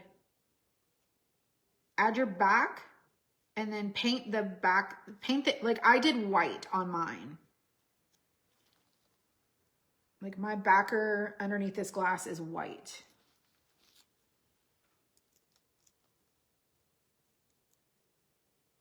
I have to add a little more right there.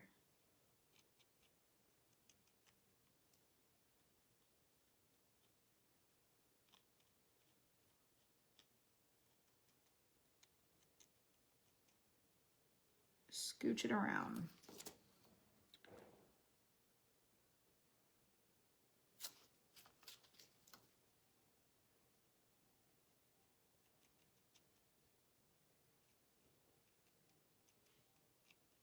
And I'm not kidding when I say like a little goes such a long way.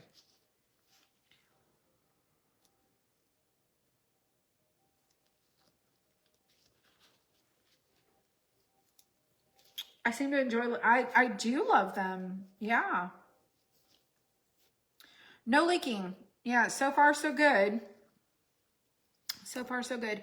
I do really like these. I like the resin crafts. I didn't think that y'all, like, I guess a couple years ago, you know, people's interests change and like, you know, things change. And so you just kind of reintroduce things. But I like resin crafting. Some people don't like it. It just depends on like the person. I like to make jewelry and necklaces and stuff like that back in the day. But, you know, I just thought, you know, we could reintroduce it again and see how people like it. And, you know, we have a lot more people and everybody's got different, you know, interest levels. So you just never know. But I think they're super fun.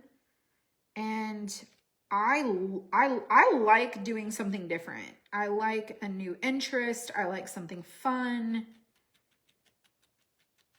And I wanted to show another way that you could use them without having to like put a backer on it and like, you know, do all that stuff. Like you just glue your back on and then just fill it in.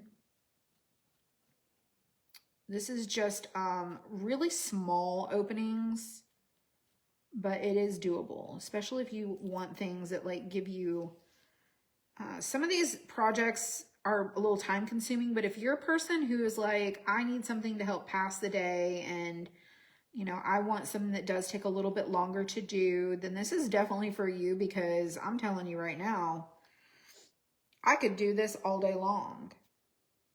They're so fun.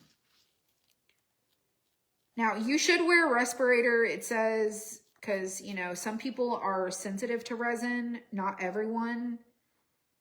I'm just reading the paperwork. Some people have a resin sensitivity, just like some people have like latex allergies. Like I have a latex allergy, but, and some people don't. But you should use caution when working with products like this, because, you know, it is like a chemical technically. I added too much right there.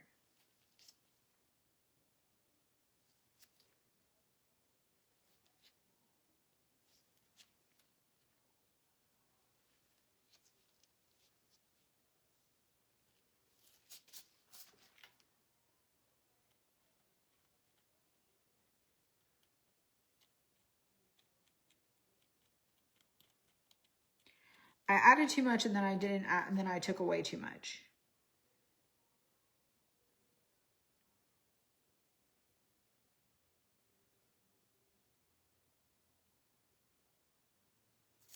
There we go. Put that glass back in there.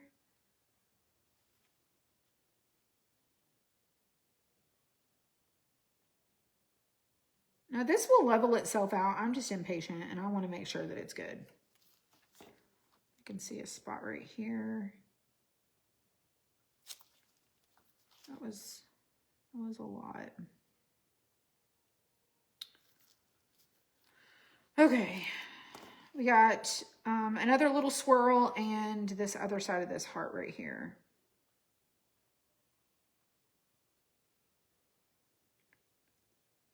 And we'll be good. And then we'll work on our dragonfly.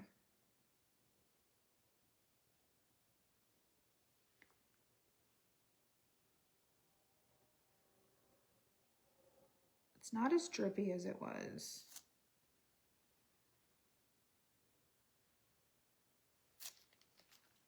Okay, I'm gonna let that settle while I work on this over here. You can see a spot right there.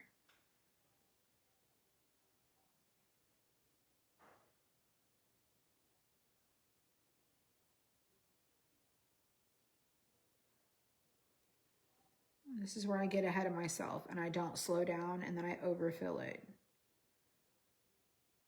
Because I'm like, I'm almost done.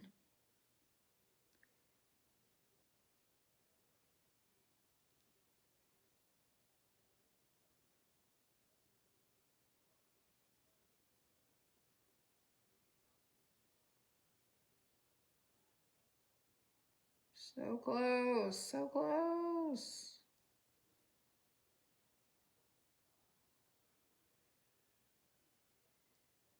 And right here.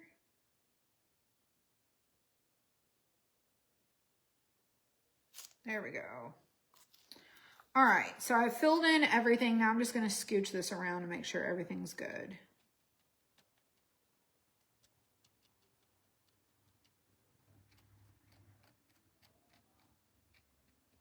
A little extra.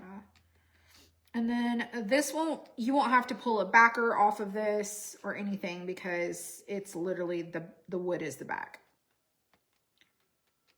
And then I'll add the stand after this is cured because you can't stand this up while it's got to dry. And it'll be dry by tomorrow. And it'll be fully cured in about 48 hours.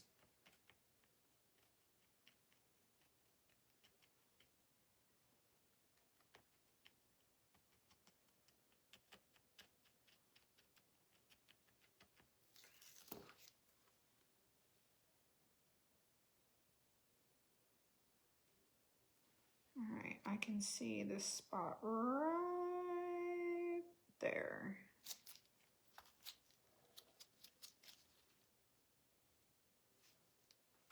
Anywhere I have like too much, I just scooped it off with my hand.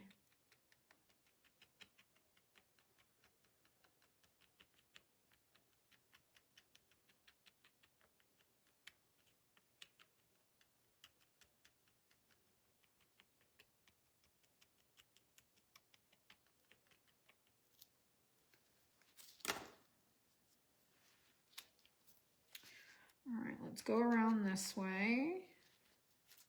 And we're literally in the home stretch.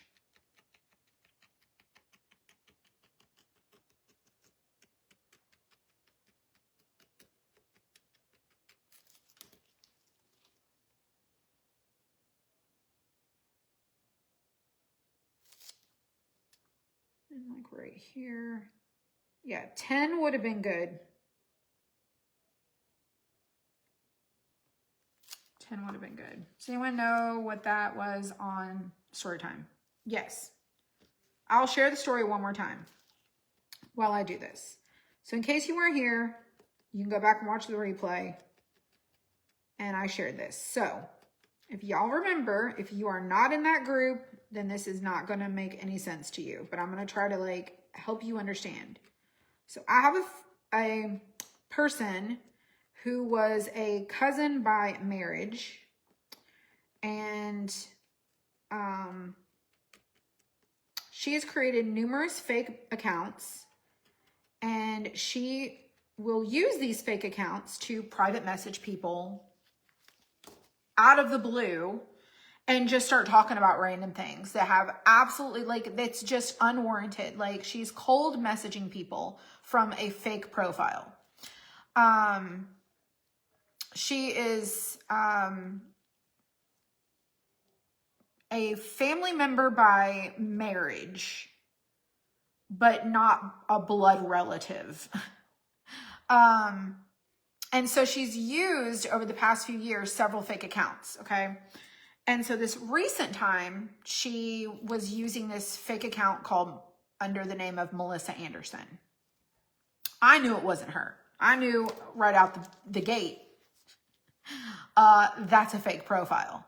The conversation, how she's trying to like, you know, like it just, she was talking about things that only a person from the inside or has an understanding of like what's going on would be so adamantly passionate about. And so it's her. Okay. That's all I can say. She's going by Melissa Anderson. And I'm like, listen, you're not Melissa. You are 100% not Melissa. You're a fake profile. Stop using fake accounts. It's ridiculous. It makes you look like you ain't got no sense. So this is after I've created a scrapbook of all of her fake accounts. And she just like creates a new one. It's so obvious because she's telling on herself as she's commenting. Like, she's just outing herself. And so we know who it is. But she was so adamant that she was Melissa. So I'm like, fine, I got all the time in the world. I'll go live. Come on, Melissa, show your face. If you are who you say you are and you got to talk all this trash, you want to be like what you want to act the way you do. Now, should we give it attention? No, of course we shouldn't. But here we are. Like, here we are, right? So I'll wait. I tag her in the post. And she comes into the comments and she's like, you're not my boss, and real childish like. Okay, so you know that if you was accused of not being you, you'd be like, dial me up, right? Beam me up, Scotty, put me on the video. You would have no problem like showing your face, right? And saying like, listen, I'm who I say I am. They're like, I know that I look like it's not me, but it is. So today I had this message request to the Storytime group from a person who is claiming to be Melissa Anderson. Okay. And she's in a tent. She's like, I appreciate you sticking up for me. And she starts to be like, I don't know about this Loretta person. And she's going on. And I'm like, she's talking about stuff that clearly the point in me approving that post is to once again say, when you make choices to pose as a fake profile and you're using some other person's real name and they get wind of it and it looks like you're impersonating someone and you're a fake, it makes them feel like they have to come out of their tent on a borrowed phone and speak for themselves. Now, do we in fact know that person is the real Melissa Anderson? I have no idea. But I just thought it was absolutely bizarre, the entire context of this whole thing, that we're gotten to this level of crazy in 3+ years.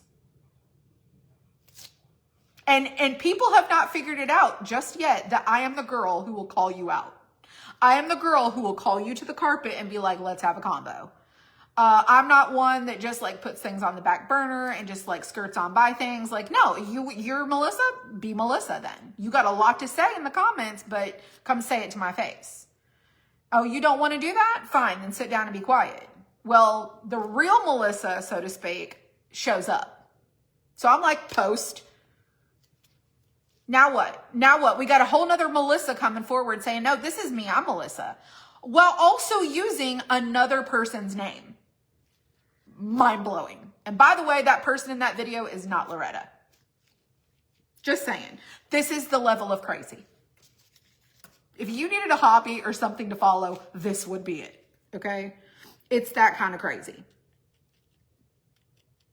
And I know before anybody says anything, don't let it work you up. Don't let it stress. I am not worked up. I find it very interesting. I find it extremely fascinating and very interesting. The absolute level a person and several people are willing to go to be a fake account to prove some odd point that doesn't even make sense.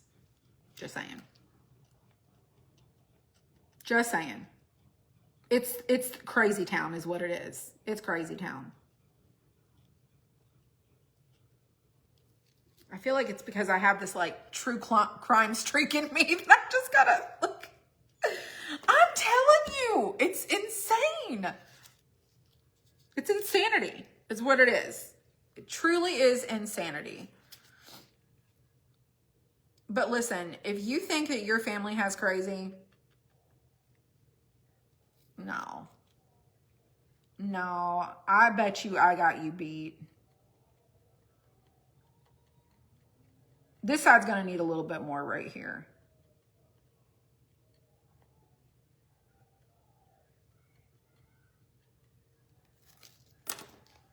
Sorry, let me drizzle just another smidge. But I can tell you this right now. What have we learned in the past 3 years? So much. Don't feed your family to the wolves of social media because it ruins and destroys relationships. destroys them.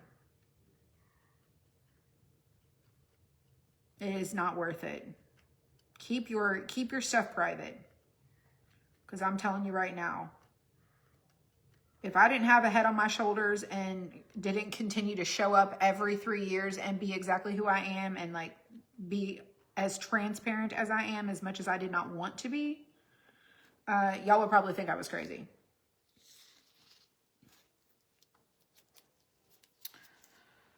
Oh, goodness. Okay.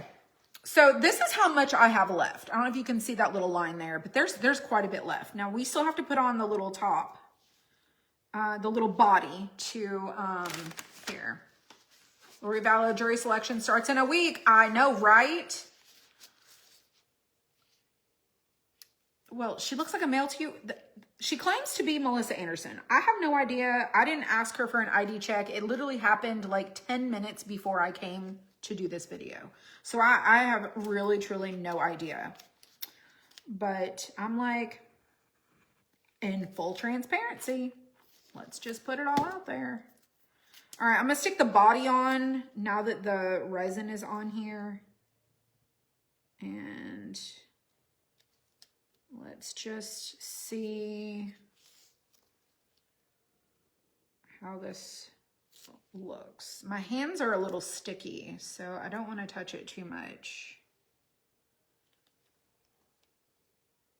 And I almost don't feel like I want to put glass in the body. This looks really good. There's a little drippage, so I'm not really good with the popsicle stick, like dripping all the things in, but this does look pretty good. And I'm pretty happy with it. And now I'm gonna spritz this with some alcohol. We have a good share of crazy here. We all have crazy. I mean, I agree. Oh, shoot. Let me...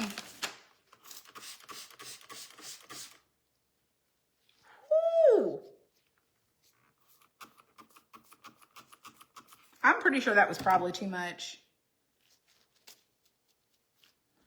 Pretty sure.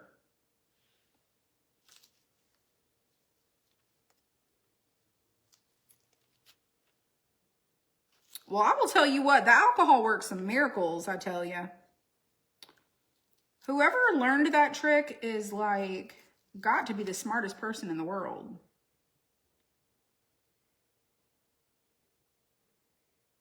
That is pretty brilliant.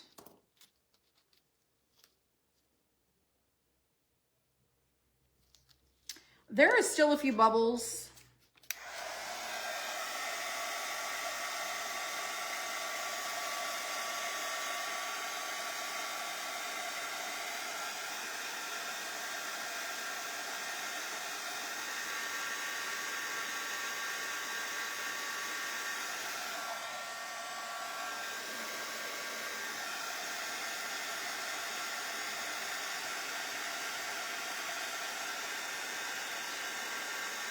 They're not quite all gone, but they're mostly gone.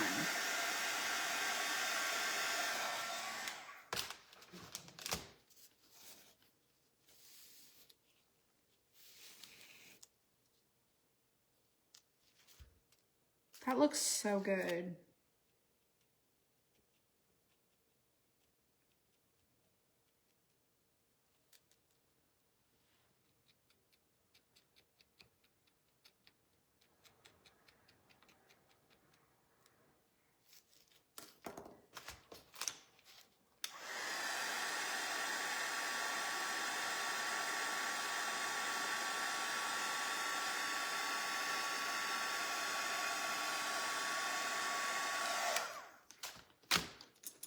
I see one little spot right there.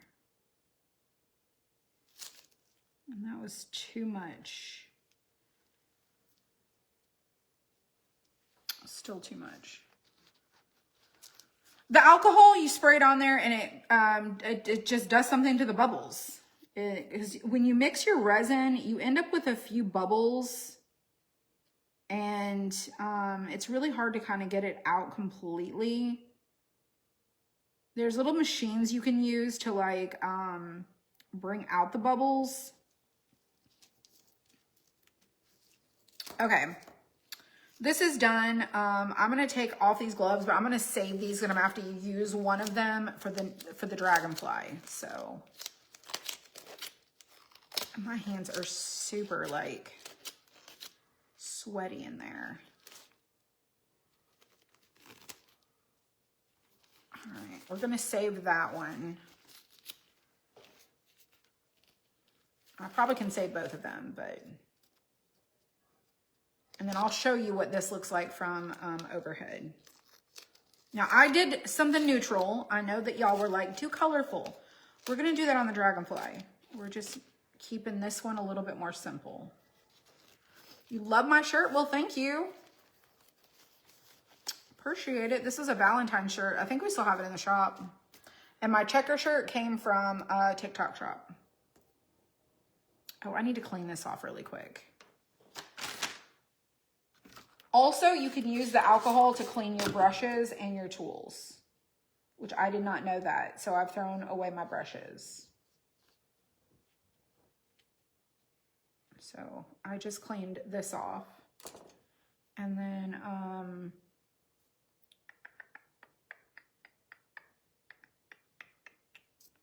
don't think I touched anything else. Oh, I touched the glue bottle.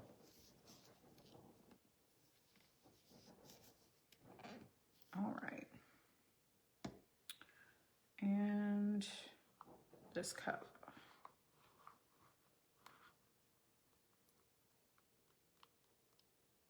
Yeah, there's no way I can use this.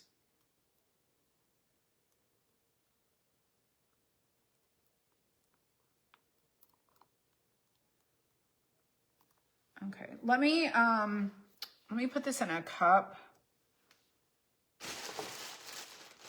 I'm gonna put this in a cup,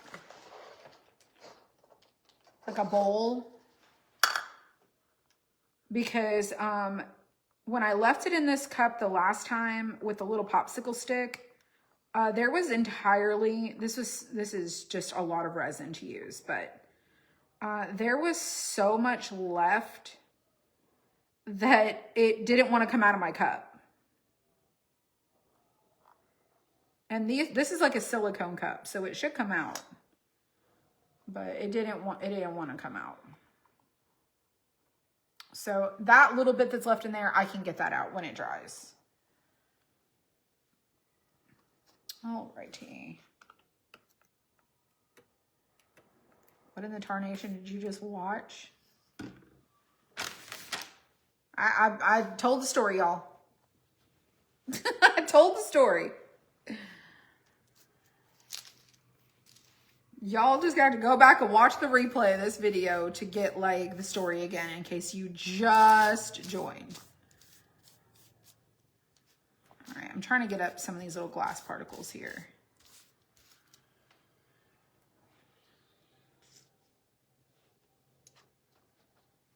Okay, let me go put this, what's the bag that this was in? What did I do with the bag? This was in a bag. What did I do with it?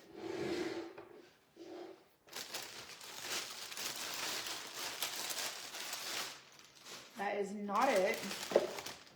Oh, there it is. Okay, so I'm just gonna put this bowl in this bag and seal it. You think you're traumatized? Sorry. I'm sorry about that. I'll be right back. I'm gonna throw this away.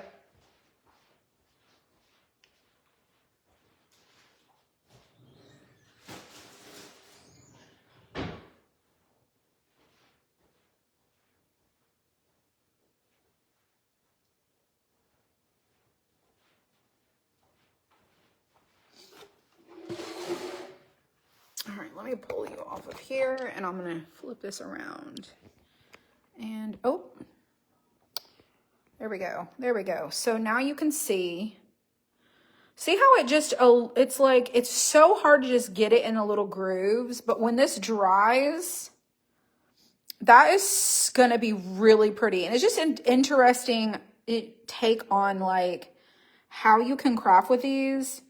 And then if you wanted to put like a Mod Podge like top coat over this when it's done, you can. I just didn't want to coat the whole thing. And I didn't put any glass in this, in the body. So this is how it looks. I'm going to let this cure. And I just glued the back to the butterfly outline with the stick fast. And I just put it in a bunch of different places and it's not leaked anywhere at all.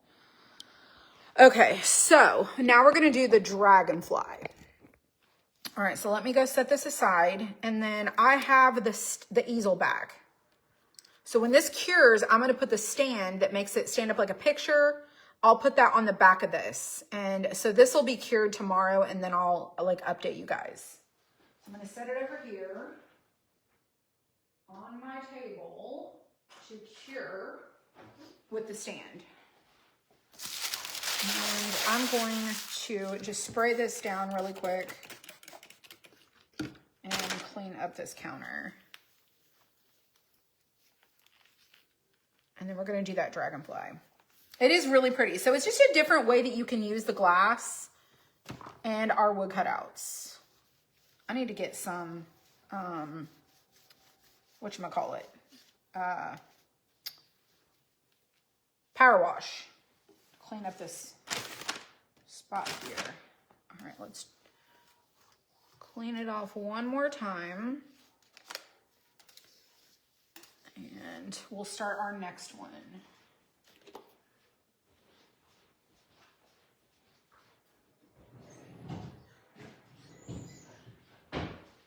And I think I'm going to do my dragonfly with a gold marker. Let me dry this. Thank you.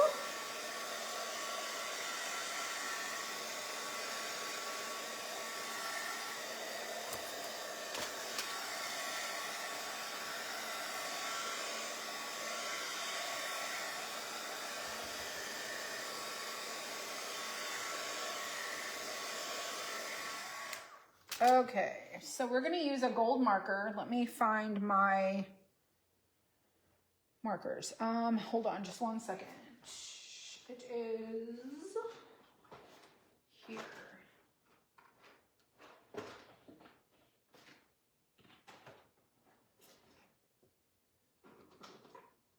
Got it. Okay. I'm going to use the Arctic's marker that's gold. And I'm going to show you what I'm going to do with this. Okay, so let me scoot you guys back. Okay, we're going to start. That video on story time is crazy. Ain't it though? Let me just say this. That is not the real Melissa Anderson that we were having a conversation with at all. She came out of nowhere. Okay, she really did. All right, so we have this dragonfly. It looks like this is what we're going to do. And I'm going to paint the front and the back black, and then I'm going to go over it with gold. Okay, so this is 1/16. This is a 6-inch, and it's going to have this little number in here. You just pop it out, just like that. All right, so we're going to paint it front and back black. And I need a plate. Hang on, I can't reach anything. When the girls were over here, I pushed everything to where they can't reach it. And then I can't reach it. All right, so we're gonna do the black and then we're gonna put gold over it.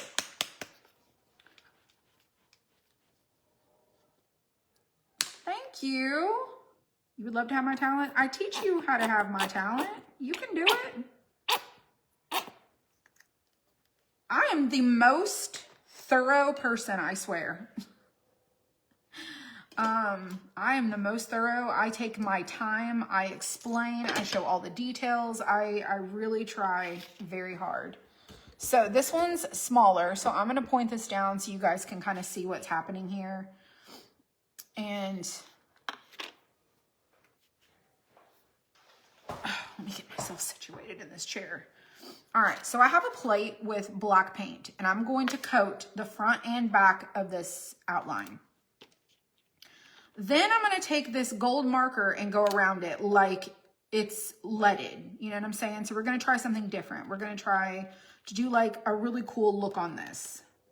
So I figured if I do it black first instead of the gold on the wood, it'll probably look a little bit better. That's my hope. I have no idea if it's going to work, but we're going to find out. And then we're going to put that backer on, that transfer tape. I took it off because it stuck to my bag. I had transfer tape on this, and then they all got stuck to each other when I put them in that bag. So this is just a 6-inch cutout.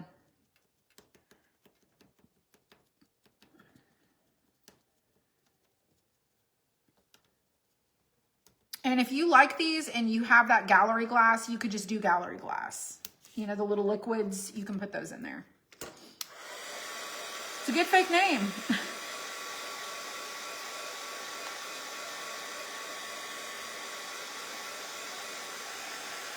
Yeah, so this is a smaller version. The bigger ones are a little bit thicker. We have the watering can also that hangs like it's pouring.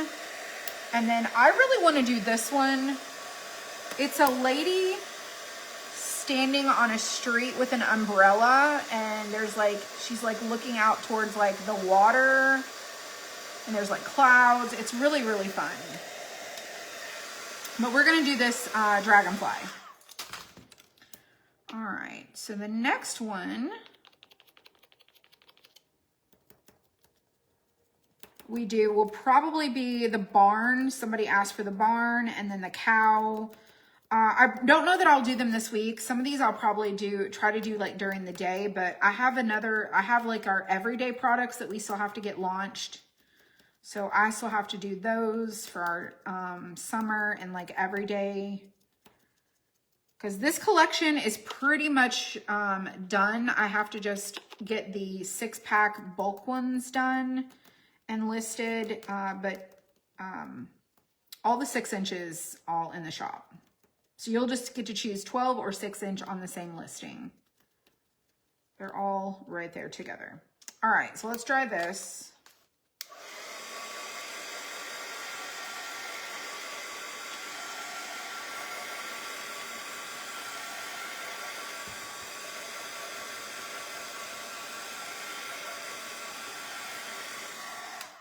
All right, now we're gonna take our gold marker, and I'm gonna get my glasses because I can't see nothing. And I'm gonna line this entire thing, kind of messy, not really perfect. And just kind of go around with this gold.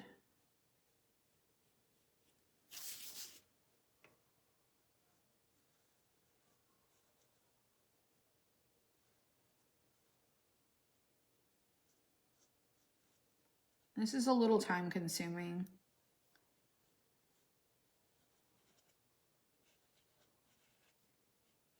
But once I get going, it'll get quicker. So, kind of looks like that.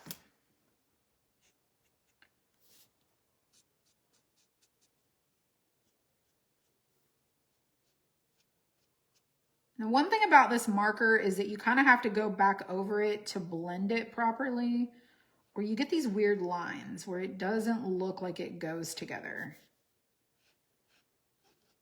But I had this idea because I was looking at some different stained glass ideas or sun catchers, and I was like, oh, they're using like this metallic like soldering stuff. And I'm like, oh, I bet I could do that with this marker. So that's what we're gonna try with this one. And maybe it'll just give it a totally different look. I mean, it's gonna look so good.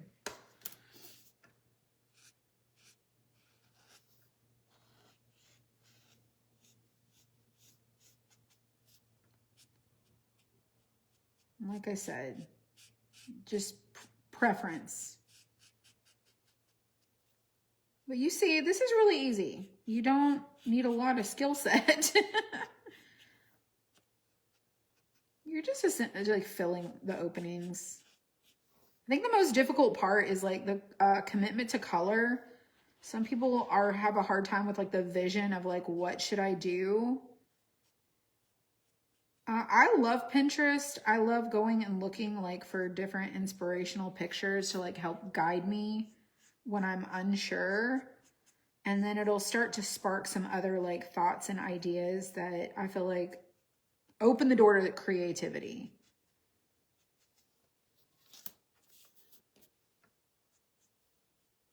So that's what I always try to tell people, like, just, you know, go look for creative inspiration to kind of inspire you.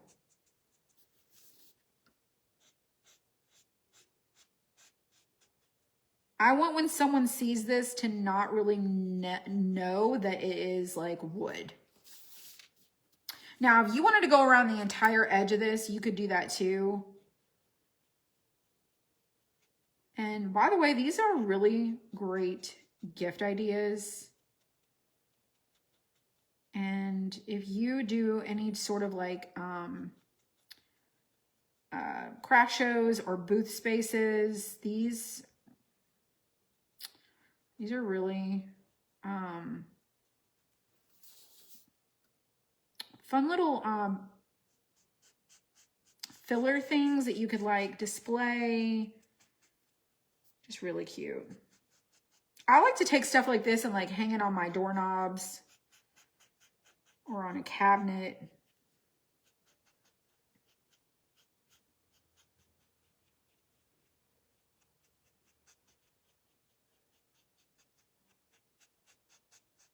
But this is just like a smaller scaled version of the larger ones.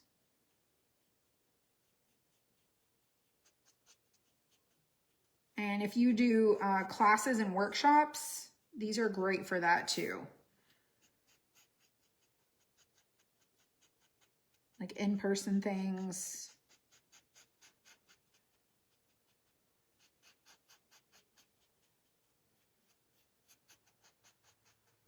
Okay, so here's how it looks with that gold, and this is metallic, so it's gold. I'm gonna try this and flip it over. I guess we can have it two-toned. We can see what the back looks like, black, and leave this one on the front.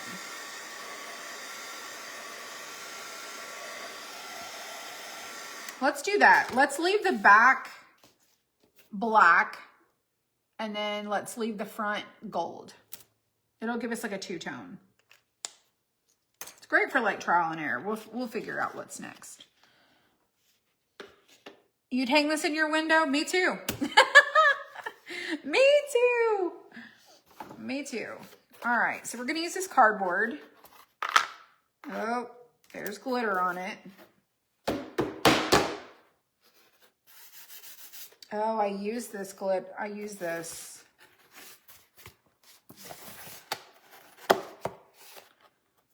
I used it at the warehouse. It's kind of uneven. All right, so we're gonna take this transfer tape and we're gonna roll it out. And this is that paper transfer tape. It's a ginormous roll. Let me move this stuff out of the way.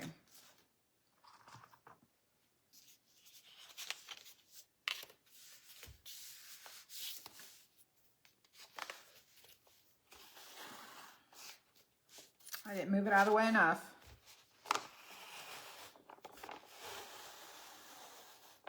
So this stuff right here, last time I used the Resin tape, not a fan. Not a fan. And today we're going to use this right here, this transfer tape. Now, if I had another one I was going to do, I would put it up there, but I don't because I'm not going to cut it that way. So I'm just going to cut this that I'm using off of this roll.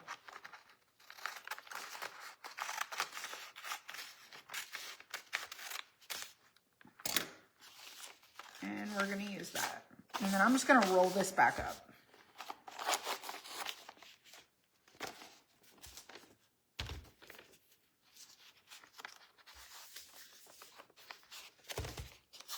And I'm sure I can use that for something else. Okay, so now we have our dragonfly. And I'm going to use this plate to sit on top. That way my hand doesn't get stuck to it.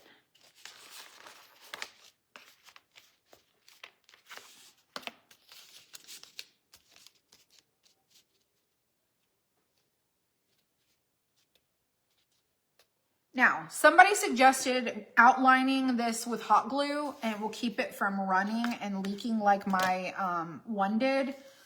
I'm not going to do that. We're just going to do this. We're just going to do it the way that it is. And I'm just going to get my glass here and we're going to do different colors. Just like a mosaic. We're just going to be real colorful.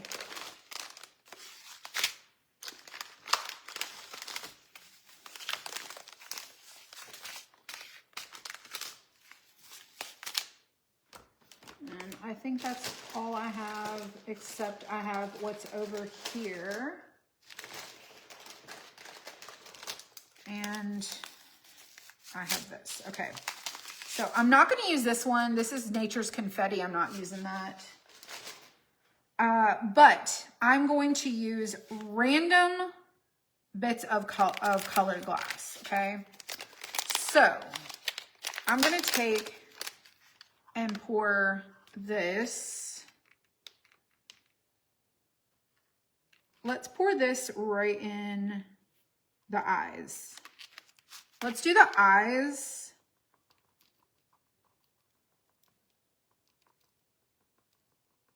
With this color we were just using on the other one. I think that's going to be a really good one. Now I need my little tweezers,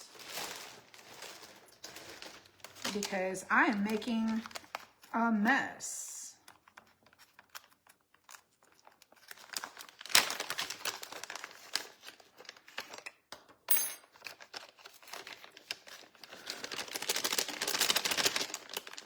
Oh, come on.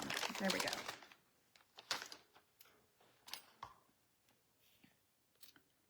I'm making a mess. Now, I just don't want super big chunks in this little opening here.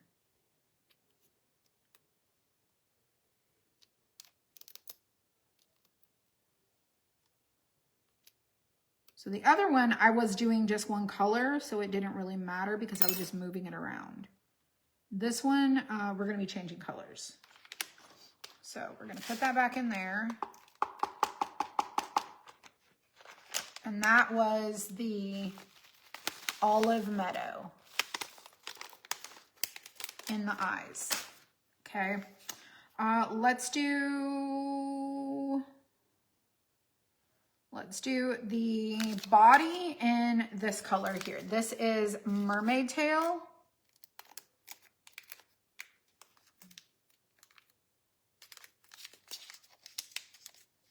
We have switched from these smaller bags to the bigger bags. And you can see, like, once you open it up, it's a little bit more open.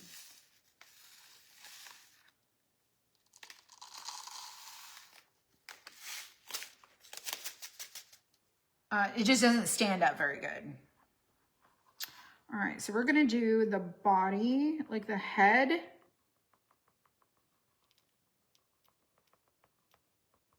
This is where you just kind of have to sprinkle it in.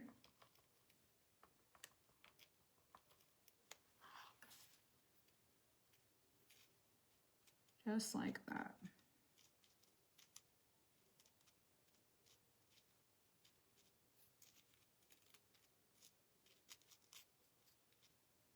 Get it in all the little areas. And I have yet to cut myself, but you can wear gloves if you want to. So I've got that mermaid tail in there. And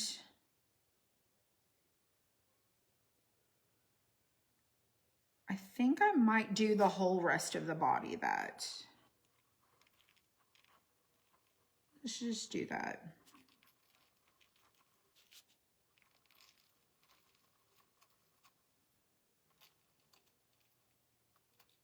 All the way down.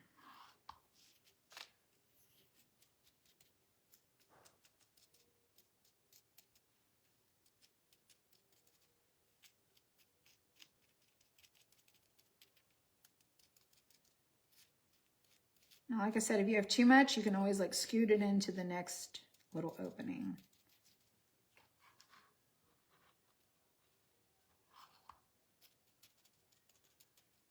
All right, let's clean out the little pieces that dropped.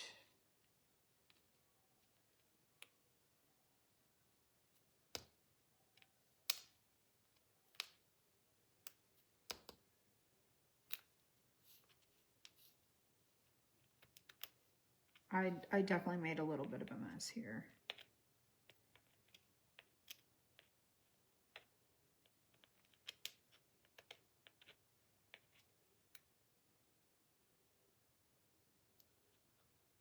Can you get my little tweezers in there? There we go.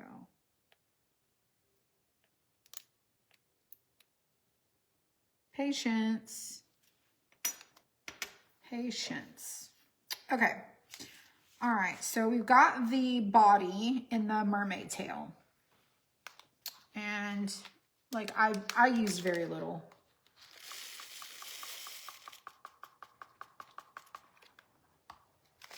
Let me squish it back down.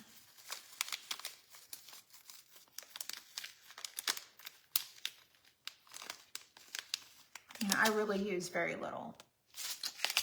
All right, so we use that one.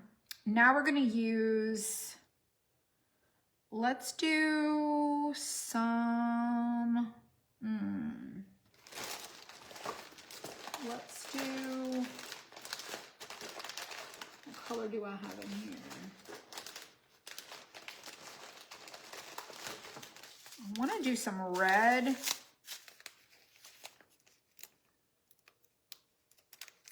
And these are smaller, so you have a lot of smaller openings that you're working with here. So I think I'm gonna do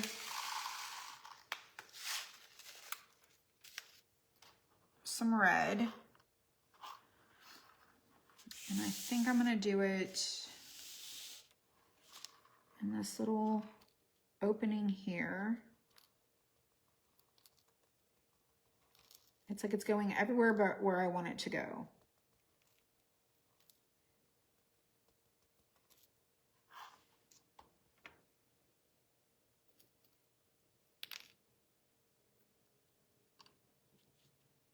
Now the red is a little bit chunkier than the other colors, and so is the orange.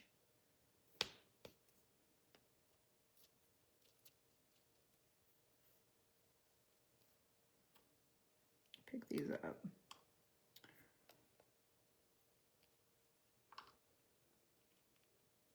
I will tell you this really helps you work on your fine motor skills.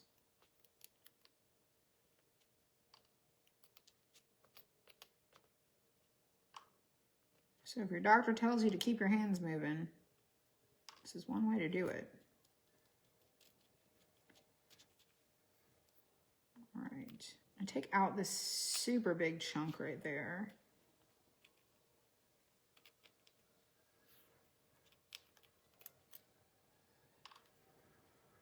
All righty.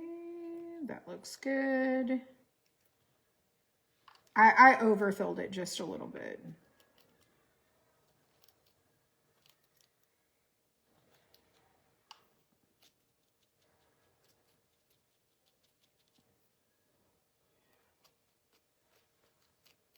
Okay, so I put red in the little spot right here.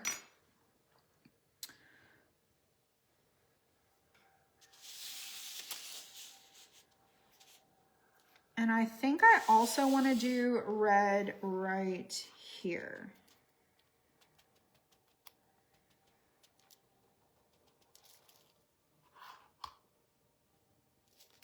Let's move it over to this one.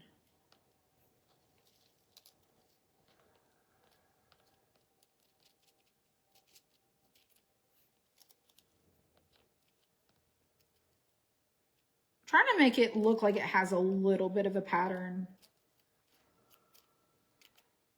than not.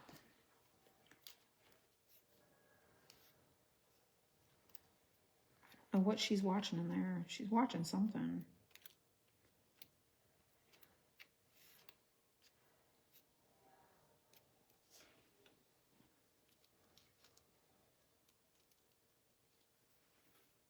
All right.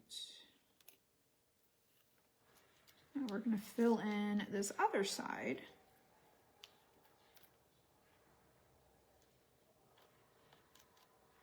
I don't know if y'all can hear her TV, but she's watching something in there. Some action show.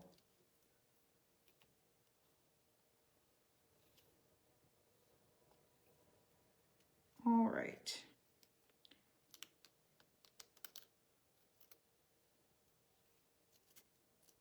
And what you see happening is literally like just, this is like if you over pour it or you, like I'm just pouring it out of a cup. If you have like a little scoop, it's so much easier for precision to do it that way.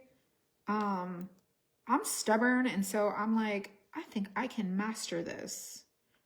I can't master it, but I keep thinking I can. So I'm kind of stubborn.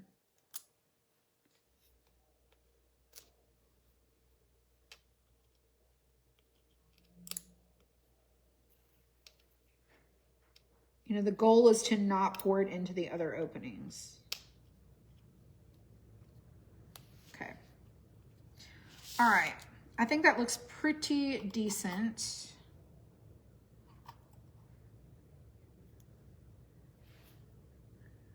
Stick this right in that little opening there. Not right there.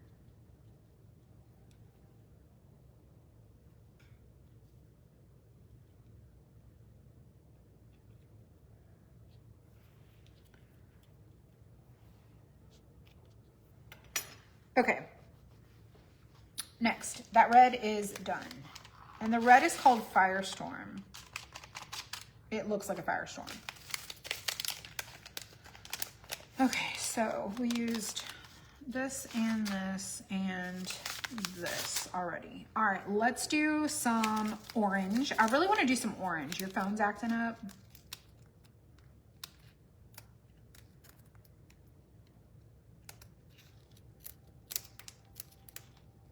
I haven't used orange yet, so this is Sunset Glow.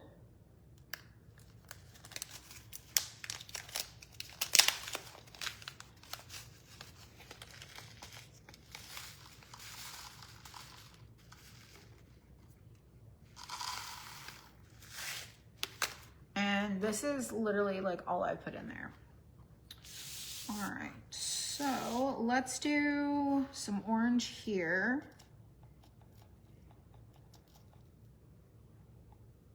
And here.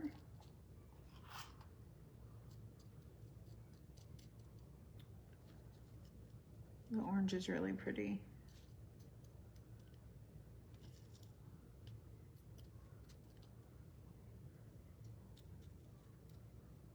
Very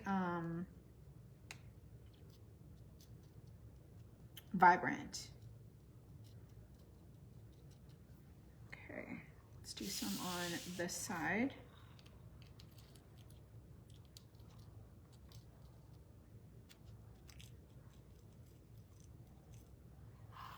Now, sometimes you'll get pieces that look like this, like a shard.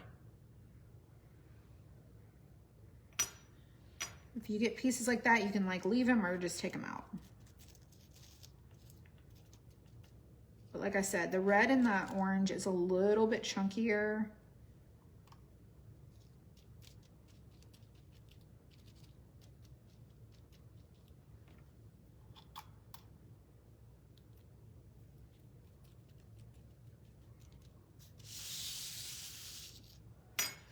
All right, and then I'm gonna do orange here.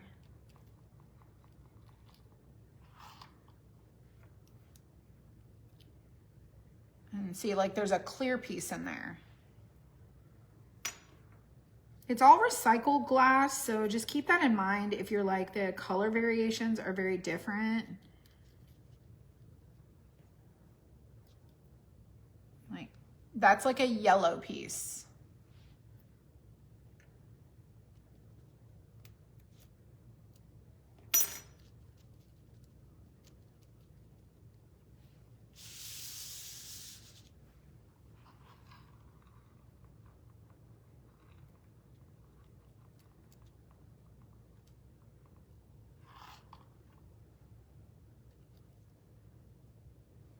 That is like another yellow piece.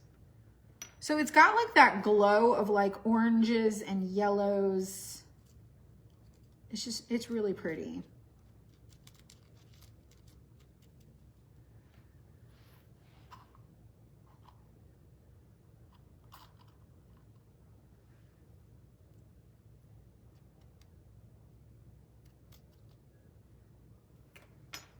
All right, that's all the orange I'm gonna do. And so I'm gonna pour this back in here.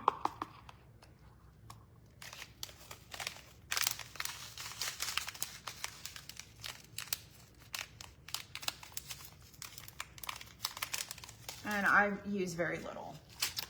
Okay, next, let's do the golden honey because I want a yellow tone.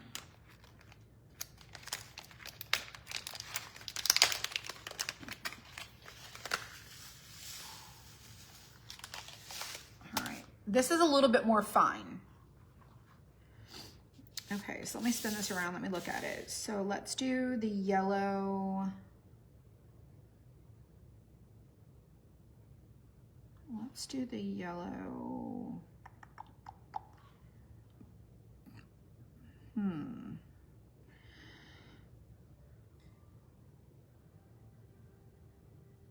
think I'm gonna do yellow here. It's a lot more fine. So I'm just gonna scooch it in that little opening. And if you remember on the hummingbird, you'll see that the golden honey, it has like almost like an antique yellow color.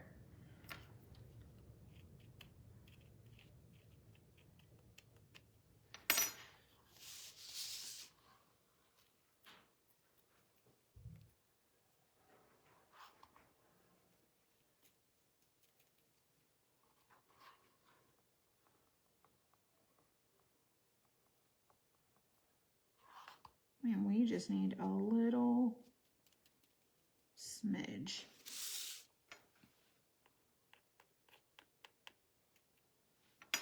Okay. I don't know if you guys can see how this is coming together, but it's coming together so cute. All right. So you guys can get quite a few with a 6-inch with a 2-ounce bag of glass. You can do quite a few. All right, let's do this green. No, let's do this blue. Let's do, this is Tidal Wave.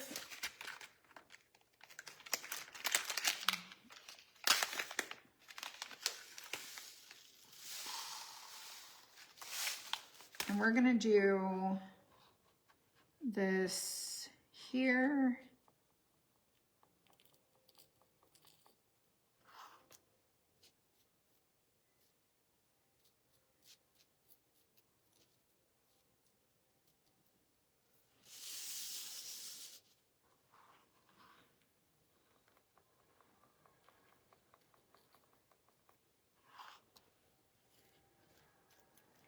and here.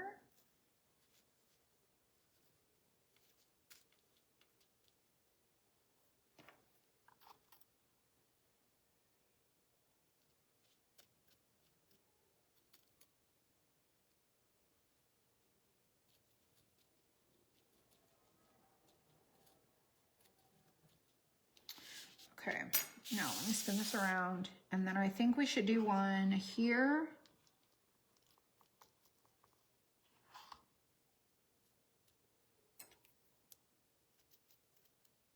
It's a little bit too much.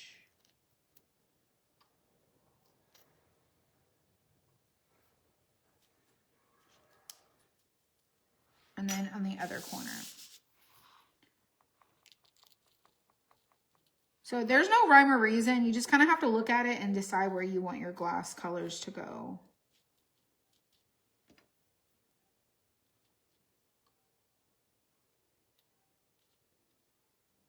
There's a weird, like, shard.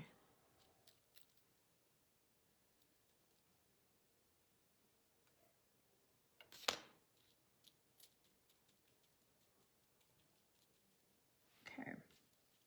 Now I'm gonna do,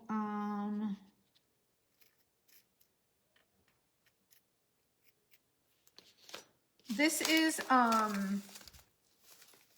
Ivy Breeze. We did a hummingbird in that color.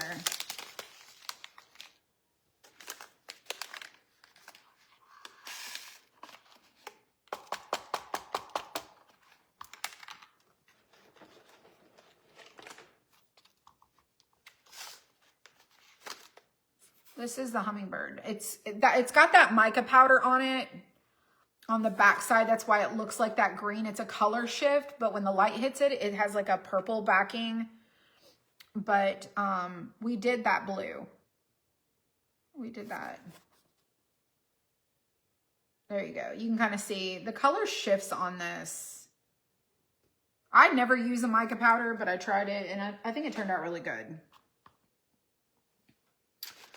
All right, let's close this one.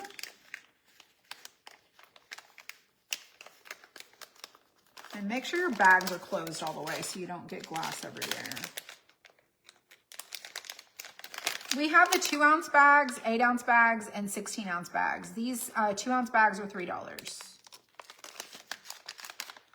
And like I said, you could do, I mean, a bunch of projects with a 6-inch. And I'm just using a silicone cup that I can squeeze to like kind of control it. All right, so we're gonna do, let's do green here. Like we just need, that was too much.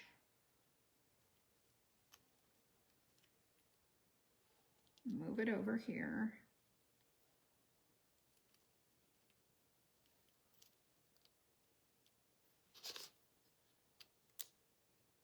This is not the same shade as the treetop color. Treetop is very like it's like a richer green. This is a lot lighter. It's a softer green.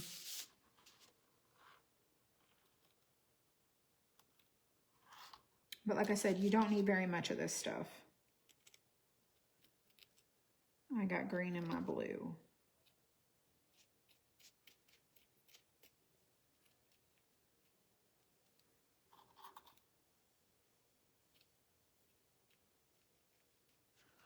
Y'all, I tried to come on here live early because I knew it was going to take a minute for us to do a couple of these. But I also get to talking too much too.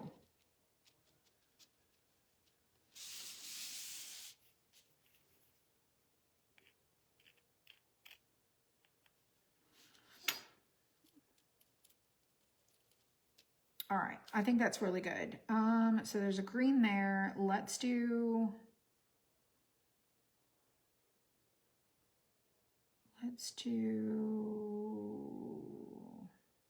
I might come back to this green because there's only 2 little greens there. Actually, let's do green here. on this little opening. A little tiny spot right there. And then right here.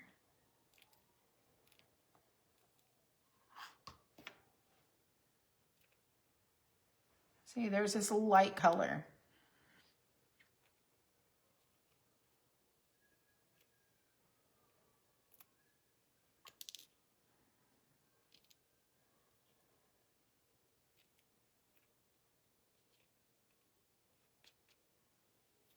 The bigger cutouts are so much easier. These are still fun. They just require a little bit more patience so that you don't get your colors over mixed, because sometimes it's noticeable when the light hits it.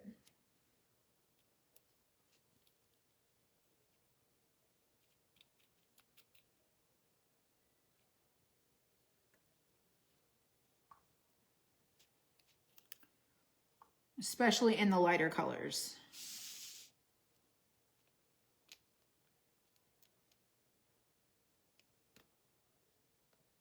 That's not really going to matter.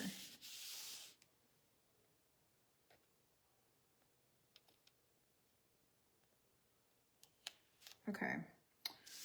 Now I'm thinking purple for this color palette and not this blue.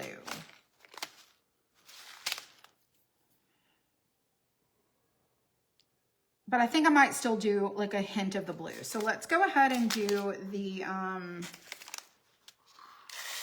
do the purple, which is Majestic Plum. And the weather's gonna be in the 70s during the day and the 50s in the night. Well, it's supposed to be really nice this week. So I'm kind of bummed. Because I'm like, oh gosh, I have to work. I would just love to be like, no, I'm just gonna stay home and do, you know, do a bunch of nothing and enjoy the weather. But that's not possible. All right, I'm gonna put this purple in these little, and you'll be able to see in the pictures where I put everything, in case you want to like replicate this.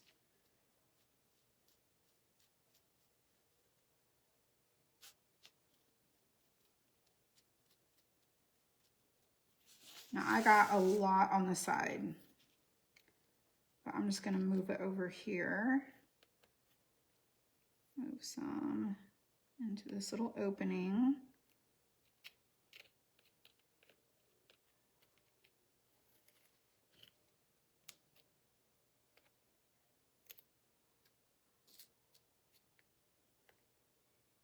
Now this is the same dragonfly that's in our other cutout. I just isolated it and made it look like it was like floating and not with all the little details. All right, so let's do the other side.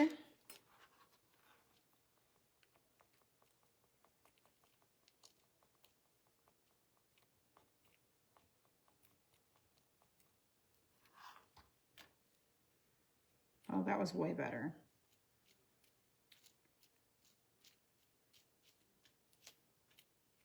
This is a dragonfly. I don't know if I said a hummingbird. I didn't mean to say hummingbird if I did.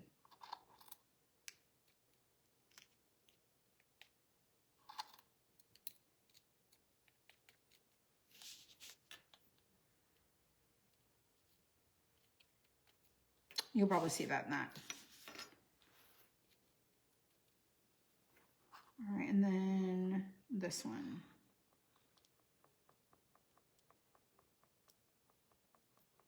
I mean, it is a sprinkle.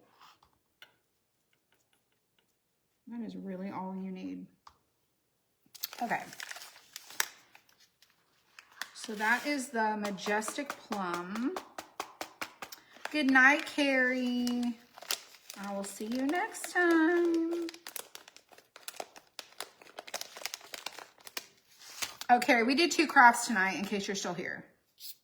We did another project. This is the second one.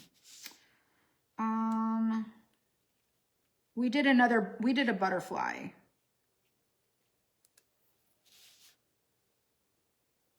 It's over on the table. Let's see. So let's do the blue. Let's do the blue like in this. I really need to let me get this other tweezer so I can get this piece of glass out of here, because you're going to be able to see it when I put that resin in there.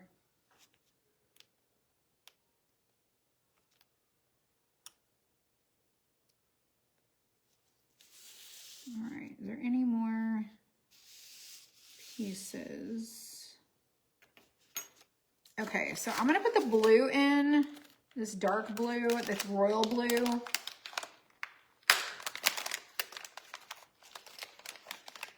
No gloves again. No, I'll do the gloves when we do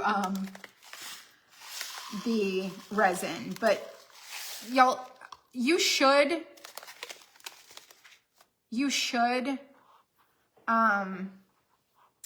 wear gloves. I'm just being fully transparent with you. It's not one of those things where it's like, do as I say, not as I do. It's just your own judgment. You're like a grown up. You can decide, but it is shattered glass. It's broken glass. It's crushed glass. It can cut you. I have not cut myself, but you know, it's like there's a first time for everything. But you should really use gloves and things like that. But I'm just not. I'm not doing it. I'm going to try to do it this way so that if I spill it out, it'll be not in the other colors. And I'm going to do it right in that little sliver.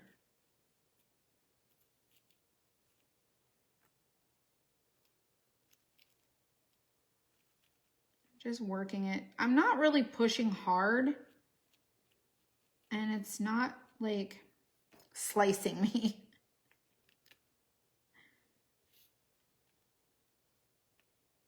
I'm just going to stick these pieces in this other side.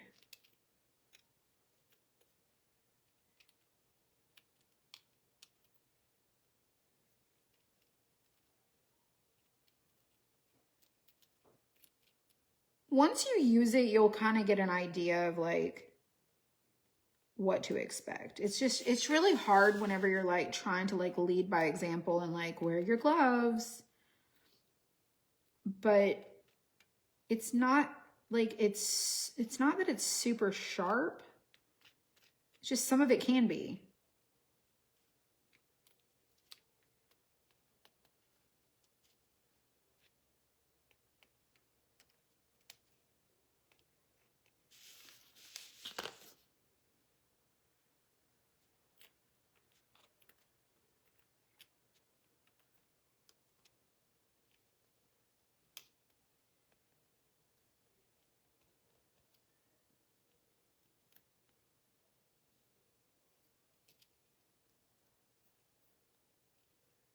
And some of the chunks are just too big for the opening.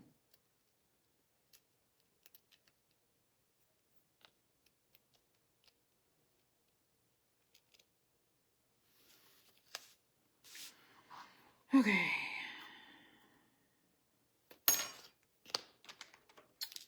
Let me see if I can scoop some of this. My little tool. Scoot it along.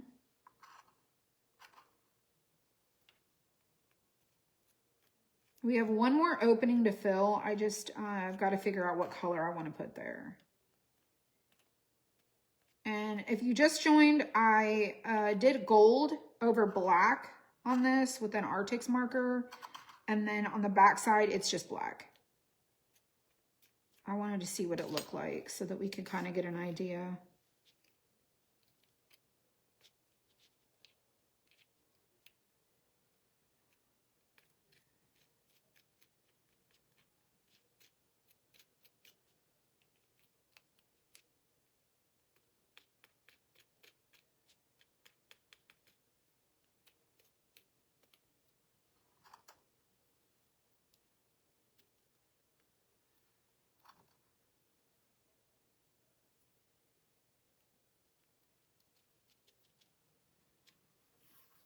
Okay. This is turning out so cute. Okay, so we have these two openings right here and then inside this here as well. So, I think this right here should not have been orange, but it is what it is, and I'm just gonna let it be. There ain't nothing I can do about that. I'm not trying to get that orange out of there. But I just realized that it goes a part of the circle. It's fine. It's fine. All right, let's do the dark green.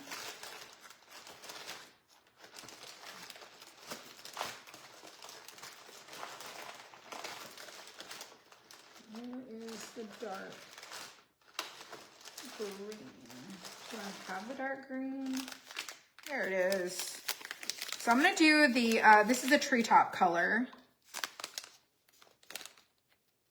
Yeah, the circular area is gonna be the daydream color, which is this one. Normally I just do it clear, but I'm gonna do something a little bit different.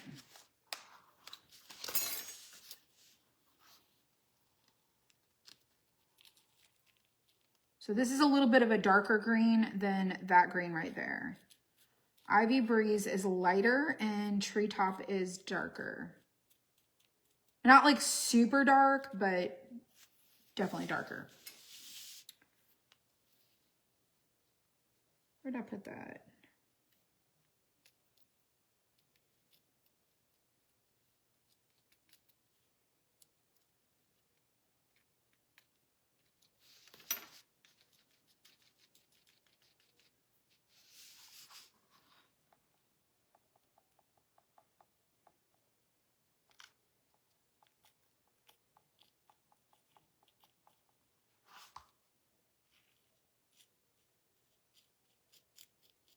Okay.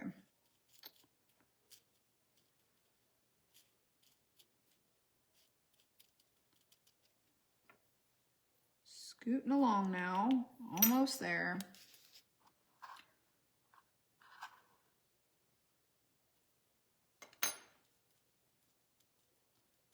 Okay, so our dragonfly is completely filled in.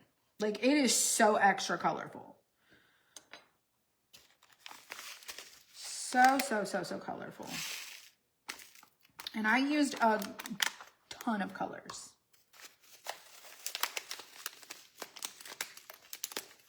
So let me just show you the difference in the two. This is the Ivy Breeze color. This is the Treetop. They're two different shades of green. All right, now we're gonna do this opening right here in the Daydream color. And you could use clear if you want to.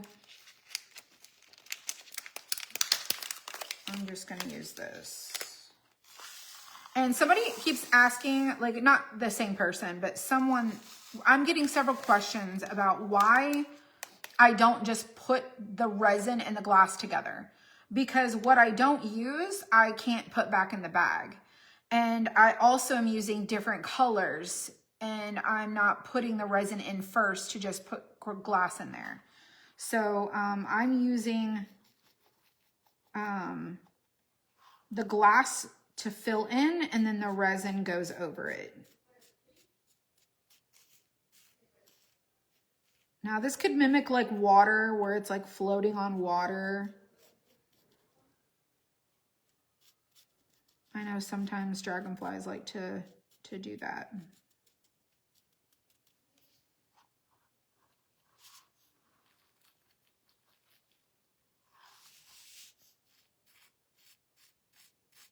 And again, dragonflies are probably not this colorful.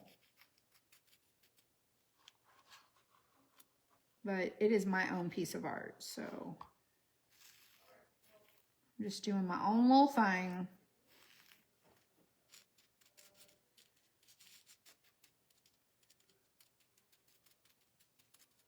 Okay, so like I said, where this orange is, the blue should have continued upward. And I'm not going to take out all the orange just to put blue there. I'm just going to leave it. It'll be fine. Robo's back. Yeah. I figured. That's how we know it's a bot, y'all. Okay, so let's go over this really quick. This is Daydream. That was the little part here.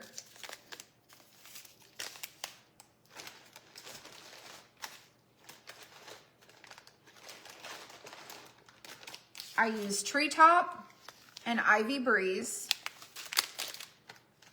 And you see, like, I used almost literally none. Like, none. The eyes have Olive Meadow.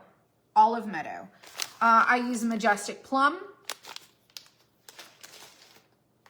I used Sunset Glow. It's like an orange. I used Mermaid Tail. I used Firestorm. I also used Tidal Wave. And then this is Olive Meadow. I've used this on the other project. So can we make baseballs and soccer balls? We can probably do pretty much anything. I haven't designed any of these myself yet. So I have purchased every design. And so I have to just look and see like what's available to work with. All right, so now that this is done, and you can kind of see how this looks, it looks like this. I can't tilt it too far or it'll slide off of here. But this is the way that it looks. And now we're gonna coat it with our resin, okay? So we're gonna mix that, and I'm just gonna set this aside. And the resin I'm using tonight is the same one I used before. It is KHKD resin. And this is 16 ounces each bottle, making it 32 ounces. This is the one I'm using. Yeah, the glass goes a really long way, especially with the 6-inch ones. The 12-inch, you use a little bit more on the 12-inch, but on the 6-inch, it does go a long way. So this is the KHKD.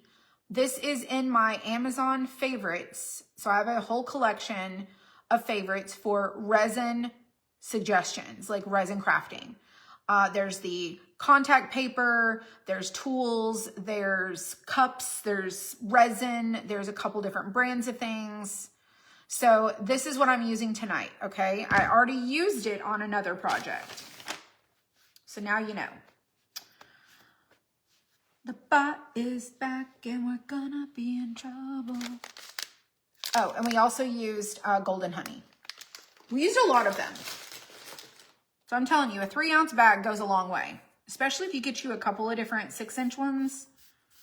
You could do quite a few and have a really good time with it. So I'm gonna put my gloves back on. And we're gonna do this.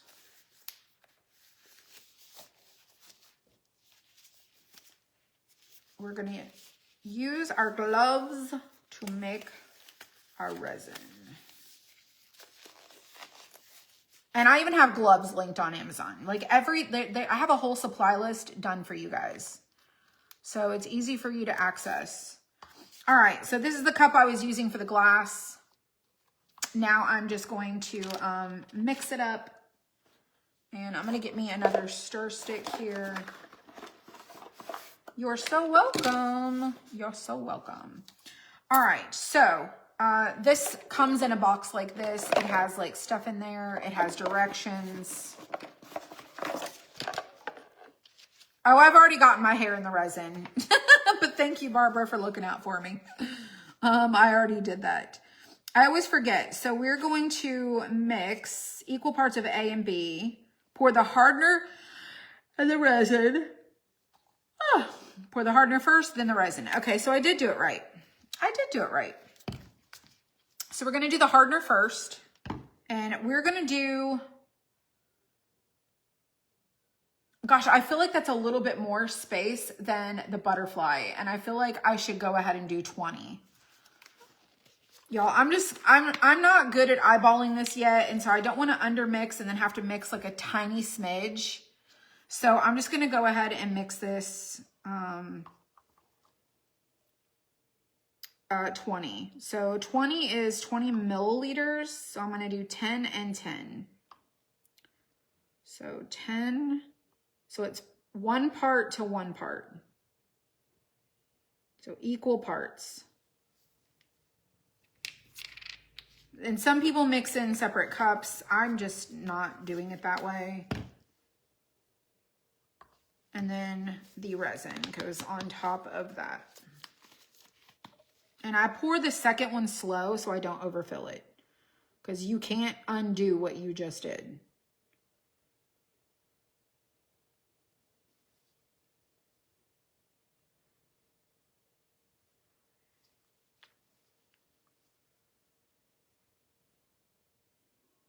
I have like a little bit more to go.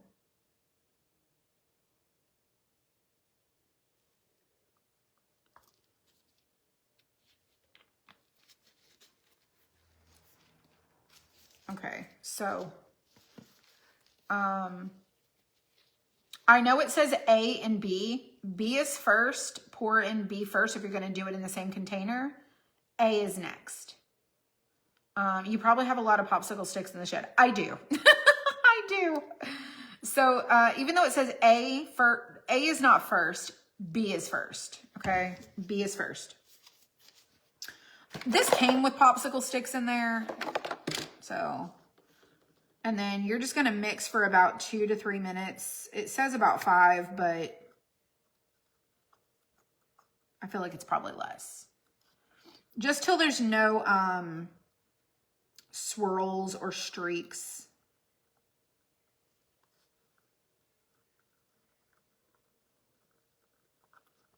And I'm just mixing, mixing, mixing.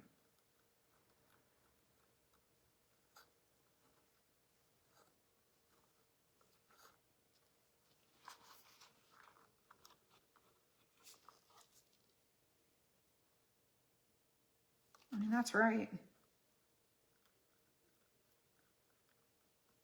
It also talks about like working temperatures. I'm gonna add some heat to this,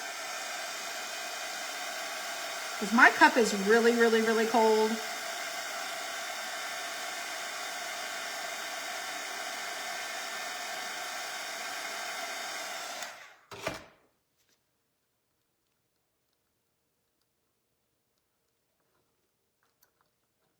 Some people have said that heat can cause it to flash cure, so be careful with that.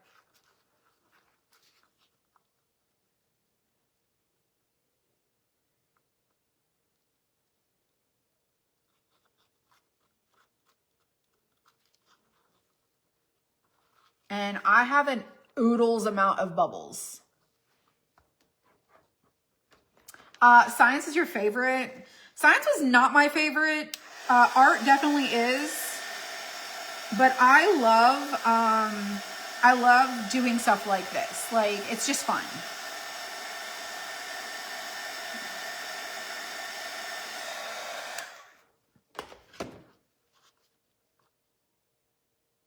So most of the swirls, I feel like they're gone.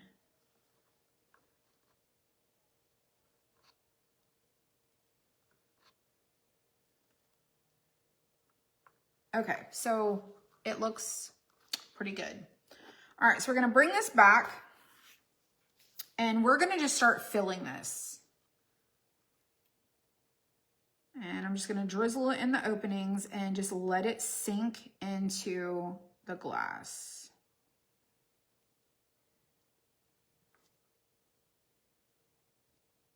And I'm trying not to overfill it like I did before, because I feel like either I overfilled it or it leaked. I think that's part of the problem. I think it's operator error for sure.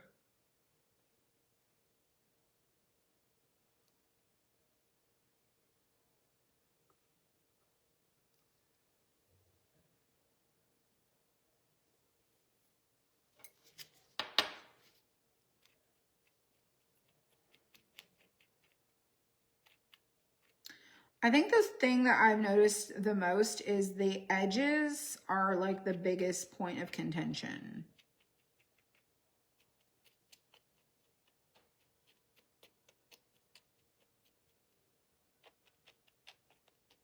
I just like to make sure that the edges are all covered.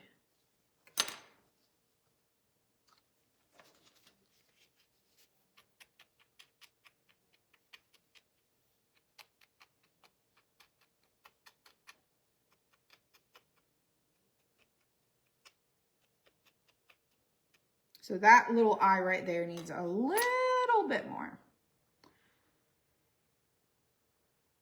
And I do mean like a little bit more. Yes. Kimberly, that would be accurate. That would be absolutely accurate. I am on craft number 2, so I'm like, well, I probably should have taken a little bit more time. But I didn't.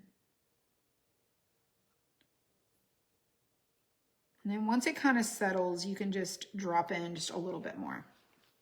Okay, so the body right here is done. You are just one who will try anything crafty at least once. Yes, absolutely. But as it sets, the bubbles go away. They start to go away. They're almost, you know, they're not really super noticeable anymore. All right, so we're gonna drip into this little area here. And it's a really skinny opening, so this resin's really gonna have to like seep its way in to that opening. And once it finds a little path to follow, it'll flow there.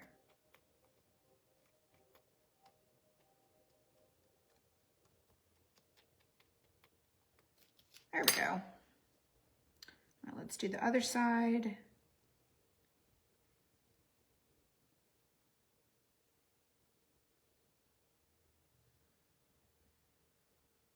I got a piece of blue glass in the resin.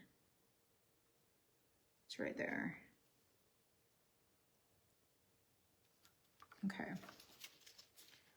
And then just start, like I said, telling it where to go.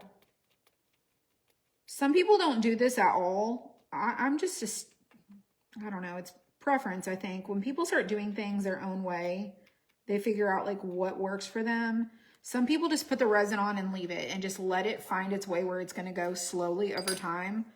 I don't want to regret my decisions of like not making sure that something is going where it's supposed to go. So I'm going to take this off of this cardboard just so that I can make sure that this thing is good and stuck to the back.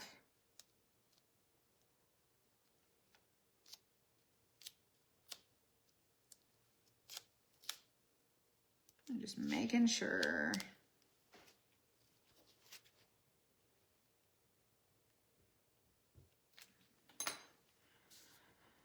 So what I'm finding is with these smaller cutouts, unless it's that super sticky back vinyl, these cutouts are just, or maybe it's this contact paper, I don't know.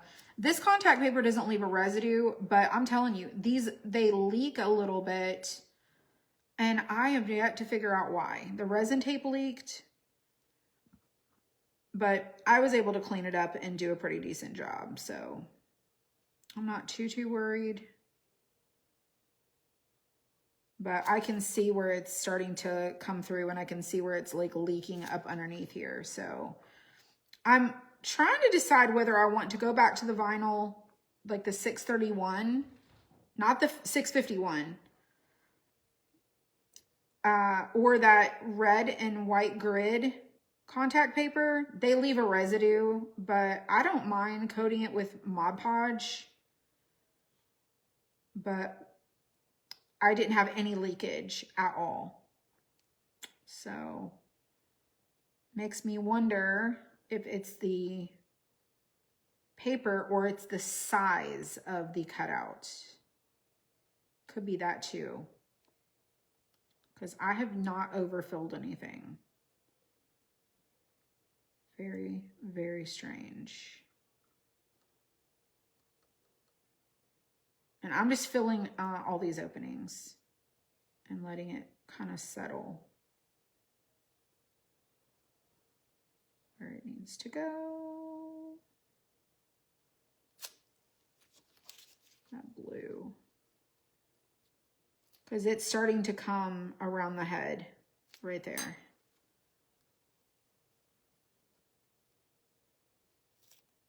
I just don't want y'all to be like, what do you mean? It is what it is. Like, you just don't know exactly what the cause is. Because I really stuck this down to this contact paper. But the other thing that could be is maybe use a brayer. Like some sort of tool like that. Might also help.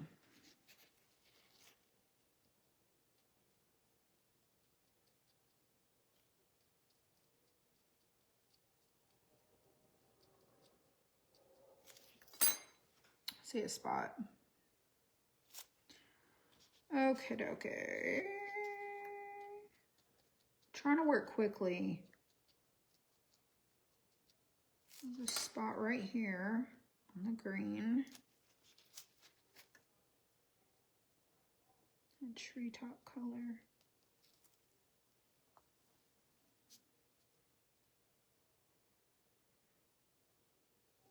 Do you see how it's like, I don't know what it is. Don't know.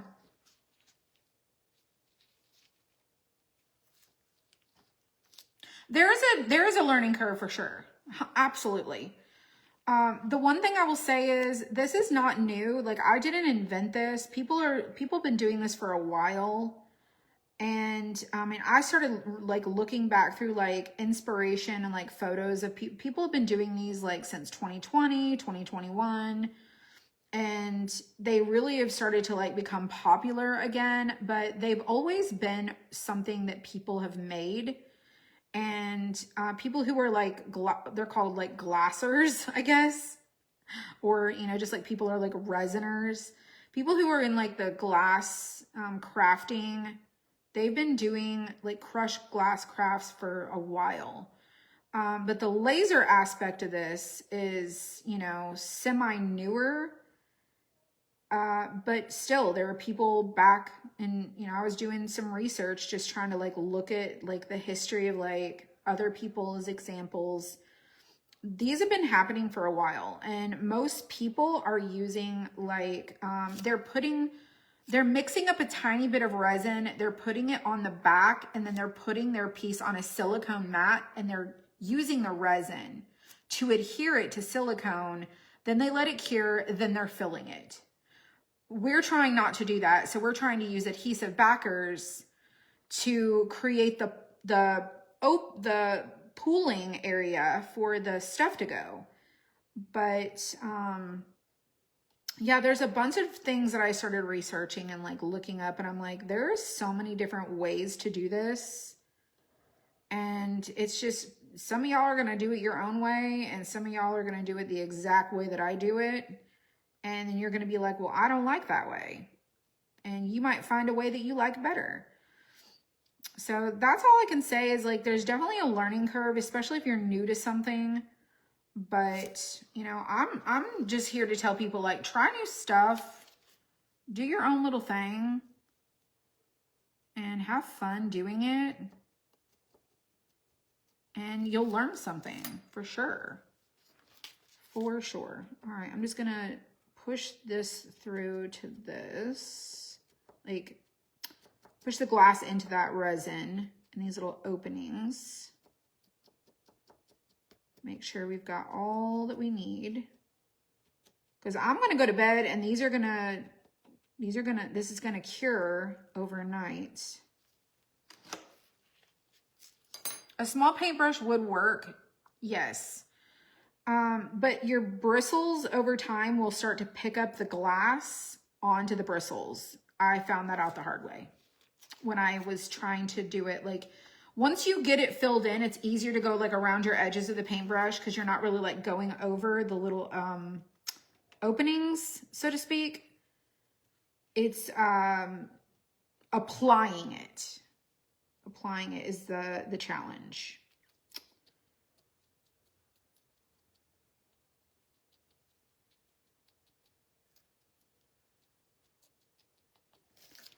Because you don't want to pick up the glass with your brush.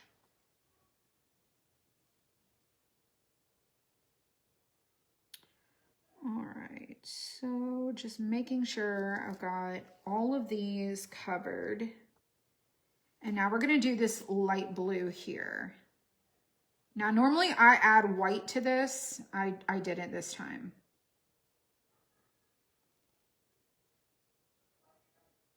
And the larger openings are a little like more challenging for bubbles, I've noticed, than the smaller areas.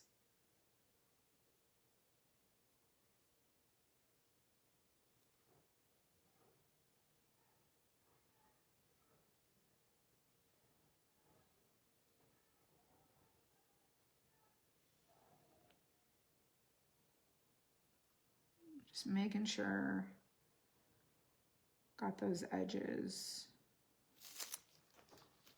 My hands are sticky.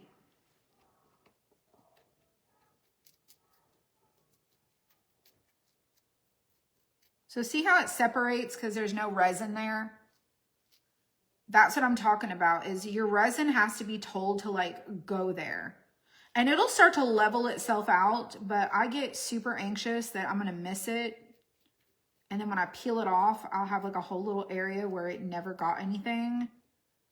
So I like to give it a little attention and swirl it around.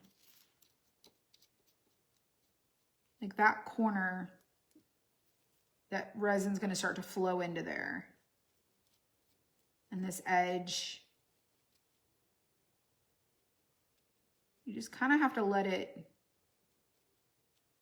either find its way there on its own or guide it where it needs to go.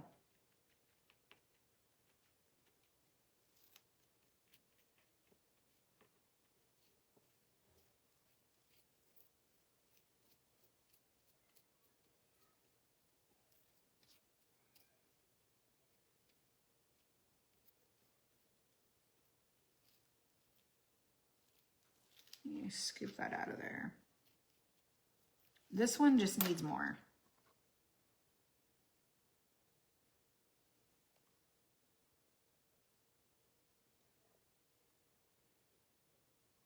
This just was not enough. And then once you kind of get it coated, just push your glass back into the little spots where you want it to go.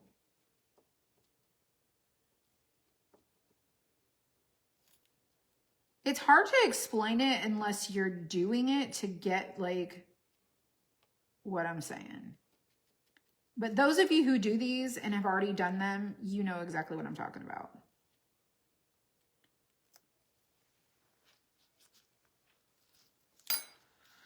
Okay.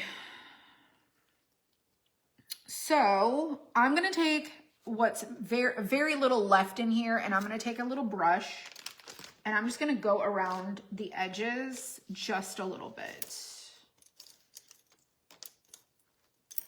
And I'm going to use, this is a super teeny tiny brush.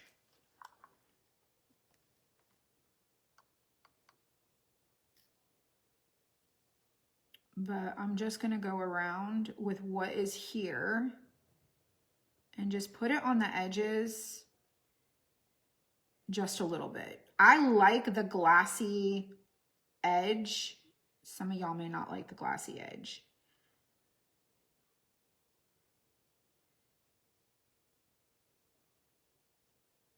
It's personal preference.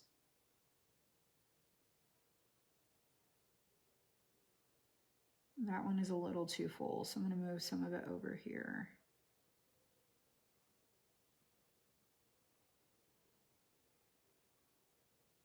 And all I'm doing is just pushing around the resin that's already here. I'm not really adding anything back.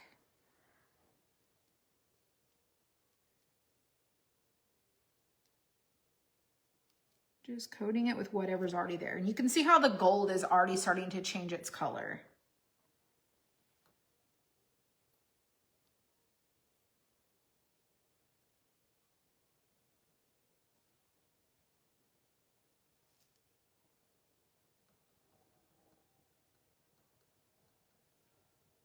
Like I can see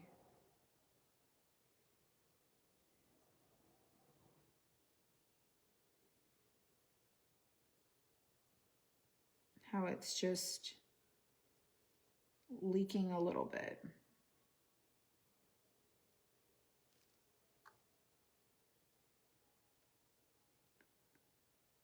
And then I'm just gonna go around the whole edge and then it's gonna be done and I'm just gonna let it cure.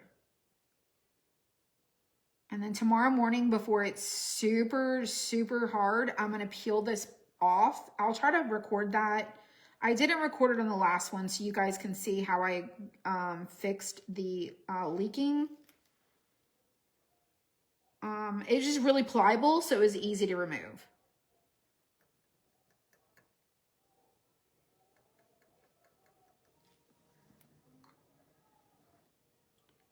Super duper easy to do.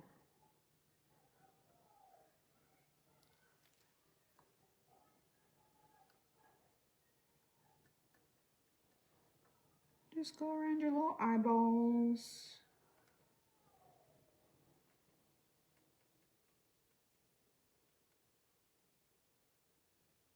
Oh, and I use my tweezers too. My little pointy tweezers, I use those to like clean up anything that had like seeped out on the edge. It was really easy.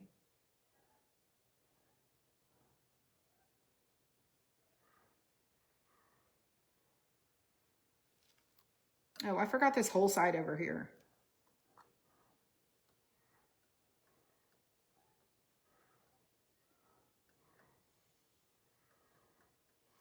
And I missed that whole spot right there too.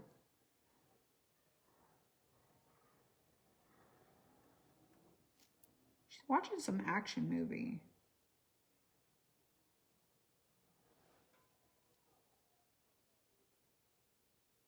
Sorry, normally I will check your comments, but I am trying to get this done.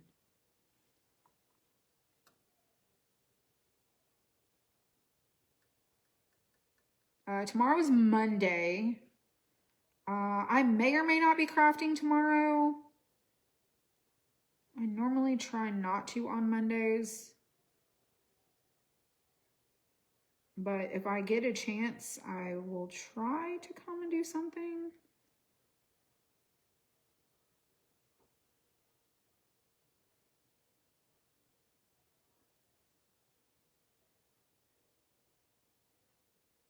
That is a really ginormous orange sliver right there.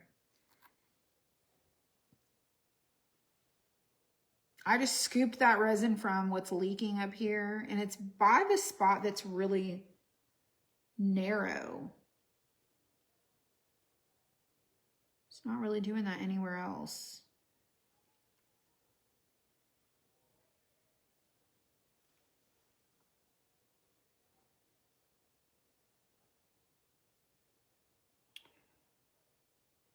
Alrighty, getting so close. This is going to be somebody's favorites, I can tell you right now. And when I say it looks completely different sitting here than when it does completely cured, I'm not kidding. It really does. And the gold marker looks fantastic.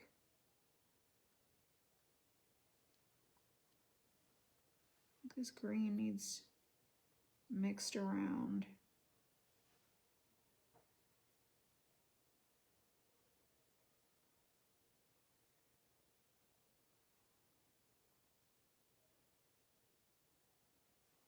Okay, is that every square inch? No, I missed this over here too. My goodness. It's hard to see what you have done and what you haven't done. No, no, no, no, no, no. Go back, go back.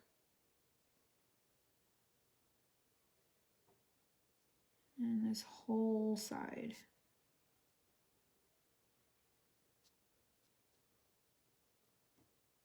All right.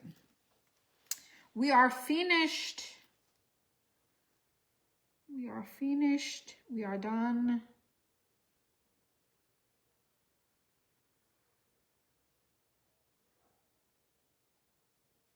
I love it. It is leaked right here on the little corners. And it's dripped a smidge right there.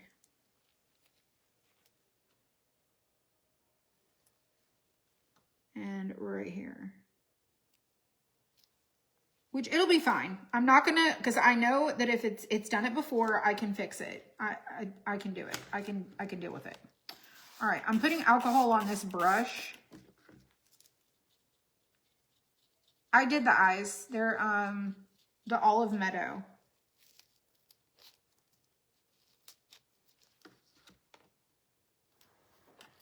And then I'm gonna spray this with alcohol here in a second. And I just put alcohol on my brush to save it. Somebody said, clean your stuff with alcohol. And you can keep using it. So that's what I did. All right, so put that back. Yeah, I did. It has eyes. They're just lighter. All right, put that back.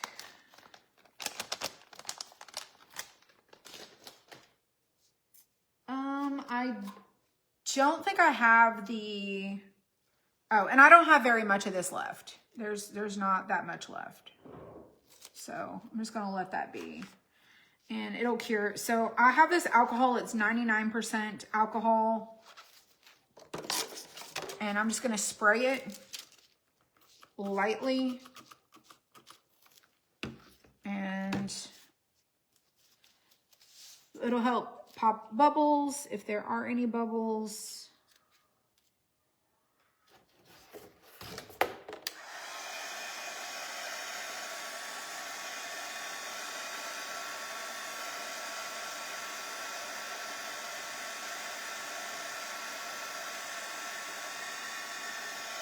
I can see right now that there are bubbles right here. It's in this larger area.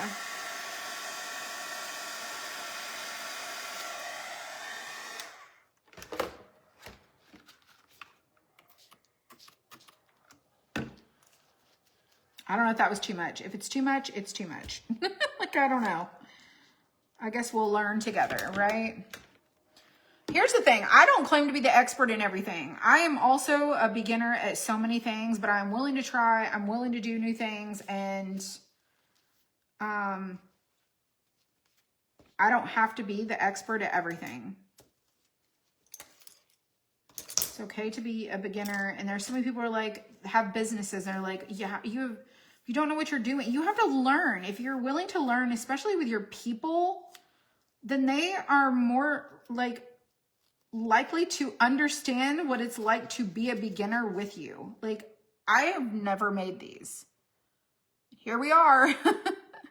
I've used my heat gun, and Kimberly, what happens is it heats up this tacky paper and it buckles it underneath and it doesn't pop my bubbles, and alcohol has been what has worked. So 99% alcohol has worked way better than just using the heat gun. I also don't have like a torch. So if I had a torch to go over it quickly in the top, it would work better. But what's happening is it heats this up and it starts to cause shrinking. Thank you. I'm so glad. Yes, you can learn.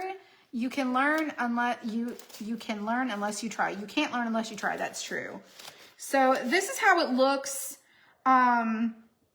There's one little bubble right there, and I think it'll be okay. I know that the bubbles will still like rise over time, so I'm not gonna give it, you know, too much with that, but it is seeping right here. But let me show you, this is not a good example. This is the first one I did, and I did not use enough resin, and you can kind of tell the way that it looks. I just didn't use enough. And then it was like thicker on the edges, and then it's like thinner some places.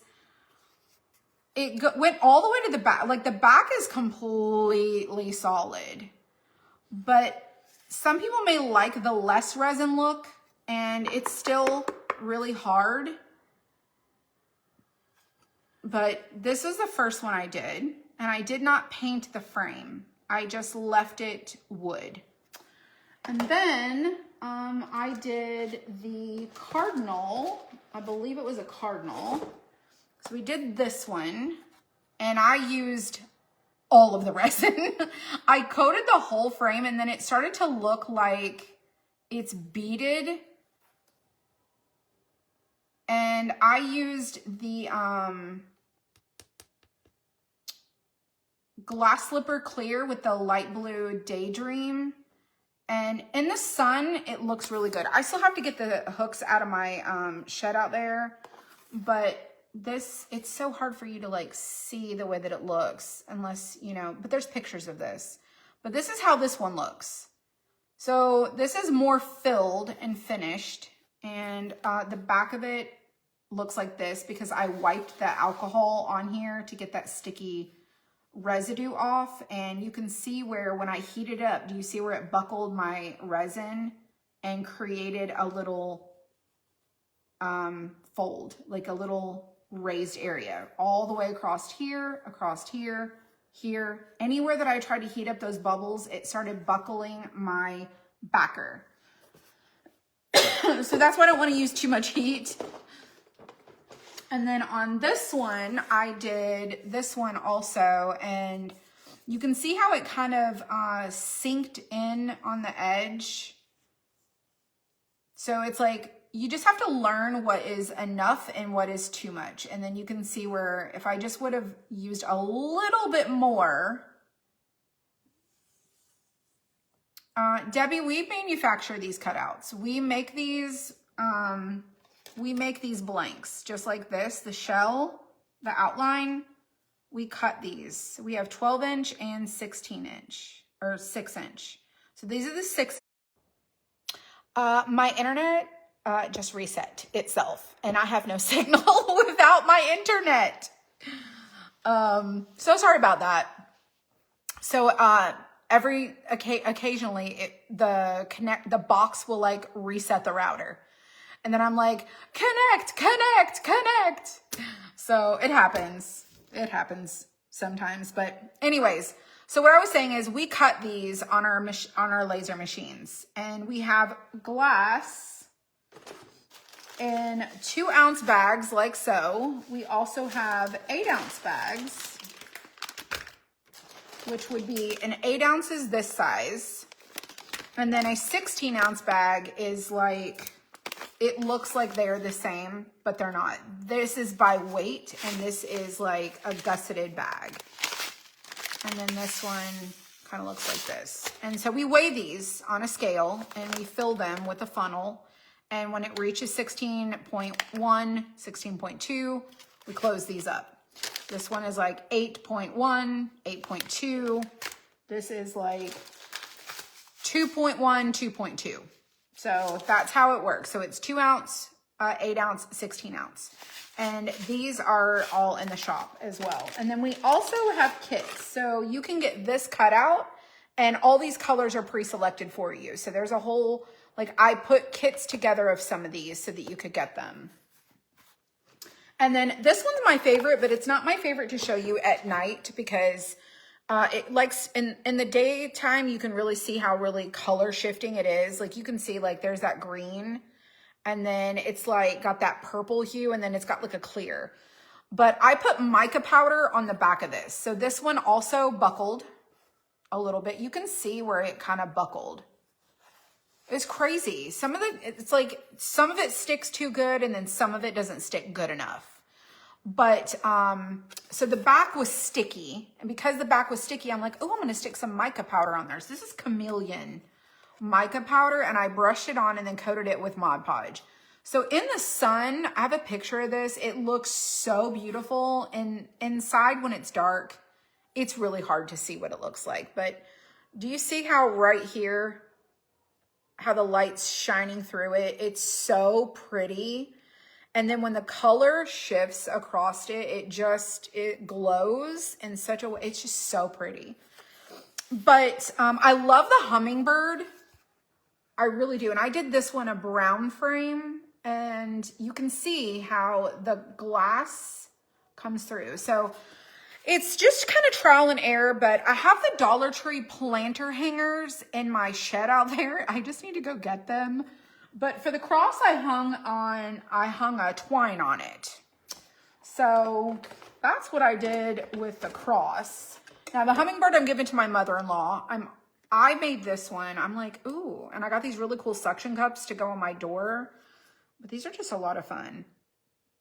I do kind of like the glass not to be like so super saturated, but I really like, I don't know. It's just a matter of preference, but I don't know where the small one is that I did. It's the heart with the daisy. It's so beautiful. It is so beautiful. I think it looks good now, and in the light, it must be extraordinary. Oh my gosh, you have no idea. You have no idea just how extraordinary it is. It's so good.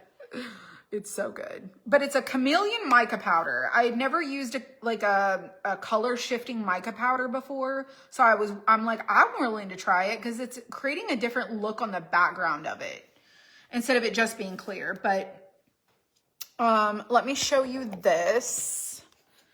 Try to show you how this looks. So do you see where it's seeping out around the head here? And then right here on this edge, and then you can see it right here. I don't know if it's because I started heating this up. I don't know. Like, if that's the whole like trial and error thing, I'm not really sure. But nevertheless, it's going to be really pretty when it dries. And I pull this off, and I really like it. So normally I add the glass slipper clear in with this blue. And I didn't do that this time. I just did the blue because I thought, well, what if it's like water? This could also be green if it was like a lily pad or something that it was landing on. It could just be clear, and where the orange is, that is supposed to be that blue. But I'm not going to go fix that. But I do love this. And like I said, this is a smaller version. I did the gold outline, and we're going to see how it works. How it cures. I see a spot right here that I missed with my paintbrush.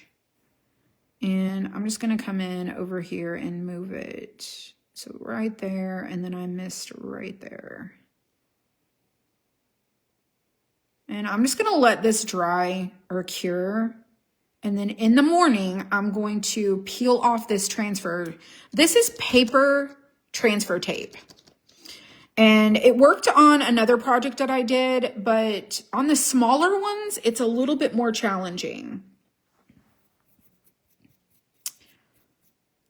Oh, I'll probably do black, but I did purple this time. I did purple. I did pink last week. I was going to do navy, and then I was like, no, I'm going to do something for spring. I'm going to do something for spring. But my favorite is black. Like, I'm wearing almost all black, except for my jeans. My jeans are not black, but I did wear my sparkle shoes today. Today was, it's yesterday. It was Riley's birthday. So, but I got this super cute undertop at TikTok shop for $10, and it's so much fun. It's really lightweight. And I got some other things too. Late night shopping. But anyways, if you want to get the cutouts, we have 6-inch cutouts. We have 12-inch cutouts. We have bulk packs of, the 6-inch bulk packs are 12 packs. And then we also have the 12-inch in a 6-pack, 12-pack, 18-pack. And then we also have like kits together. Then we also have glass. So there's a whole collection. I put it down by the comments. There's a little chain link down there. And when you click on the little chain, it'll open up some links and you'll see where it says laser cutouts and outlines. You're going to see it there. Just go check those out. And they're just really fun. It's something new for you to do and craft with. And if you have like a business and you do like classes or workshops, it's something else maybe to consider adding to your business. It's really fun. A lot of these classes go from like, like the smaller 6-inch ones can go for like $55 a class to like the 12-inch are like $75 a class. So it's another point of like revenue for you. And we have priced these like for you to profit off of. So that's for the bulk packs. Now, if you're just a direct to consumer, like just crafting for yourself, we have the single cutouts. But if you're like, you want to get you and your girls together, hey, you can get like the bulk packs if you wanted to do that, where you get all the same one and you get it for a less price. So a 6-pack of 12-inch are $60. That's $10 a piece. That's $6 off retail. So when you get them in larger quantities, you're getting better value for what you're buying. And so that's the bulk side of things. If you're just wanting it for yourself, that's a little bit different. It's just a little bit different. So, but the kit combos, they are at a discounted price too, where you get the glass selected for you. You get it sent out. Oh, I ordered resin from a supplier and I'm going to see if we can make it work. And then we will be able to put the kits together with resin, but I'm not just going to repackage resin and just send it out. I really want it to have like all the information, things like that. So I've ordered some resin. I'm going to test it. It's going to take about 5 weeks to get here. So we'll see how that goes, but I'm just trying to create a collection that's complete. And, it's going to be a lot of fun. You want to purchase for resale. So, like completed ones, like you want to make and finish them and sell them completed, then you're going to want to order, you're going to want to do them through the other option we have, which you probably want to reach out and get. I have other discounts for like individual items. So if you're buying like 40 individual items, it's very different than buying like 6 of one thing. Some people order like hundreds of one thing. So it just depends on what it is. But if you want any more information on that, just email me and I can give you that information. And that's what I got. So that's our craft tonight. We did 2 of them. Let me walk over really quick and show you the butterfly. Oh, for your booth. Yeah, that would be a good idea. So this is the butterfly we did, and you can see how it's starting to cure, and it has this little easel back. And this is not one of the Suncatcher stained glass. This is just a kit that has openings that I showed you how you can add glass to. And I did this a little bit neutral. Everybody was like, butterflies are colorful. Well, I did a little bit neutral with this, and we did colorful on the Dragonfly. And so when this cures tomorrow, I'll add, the little easel back. So make it stand up. And it's just really simple, but now it's got that inlay in there. So there's lots of ways that you can use these cutouts. And so we want to give you fresh new ways to do it. And hopefully this piques your interest and gets your curiosity going. And then this is our Dragonfly. Now, it looks probably atrocious right now, but it will cure and it will look good. And I think it's going to be really, really nice. So, and then remember, I left the back side of this black. So we're going to see what happens. And we'll go from there. So y'all enjoy your night. Thank you for being here. The link is down below for all the things. I think that's it. I think that's all I got for you. That's it. We did hours of crafting tonight. So hopefully you learned something. And if you're just not sure about these yet, just keep watching. see as it evolves, see as we have more tutorials, there's more to learn. There is, in that link down by the comments, when you go to that page, it'll say download supply list and instructions. And in that download is going to be tutorials. There's 4 videos and there's just all the things. And there's lots of information to help you. And that's it. So y'all enjoy your night. Thank you for being here. And I will see you guys next time.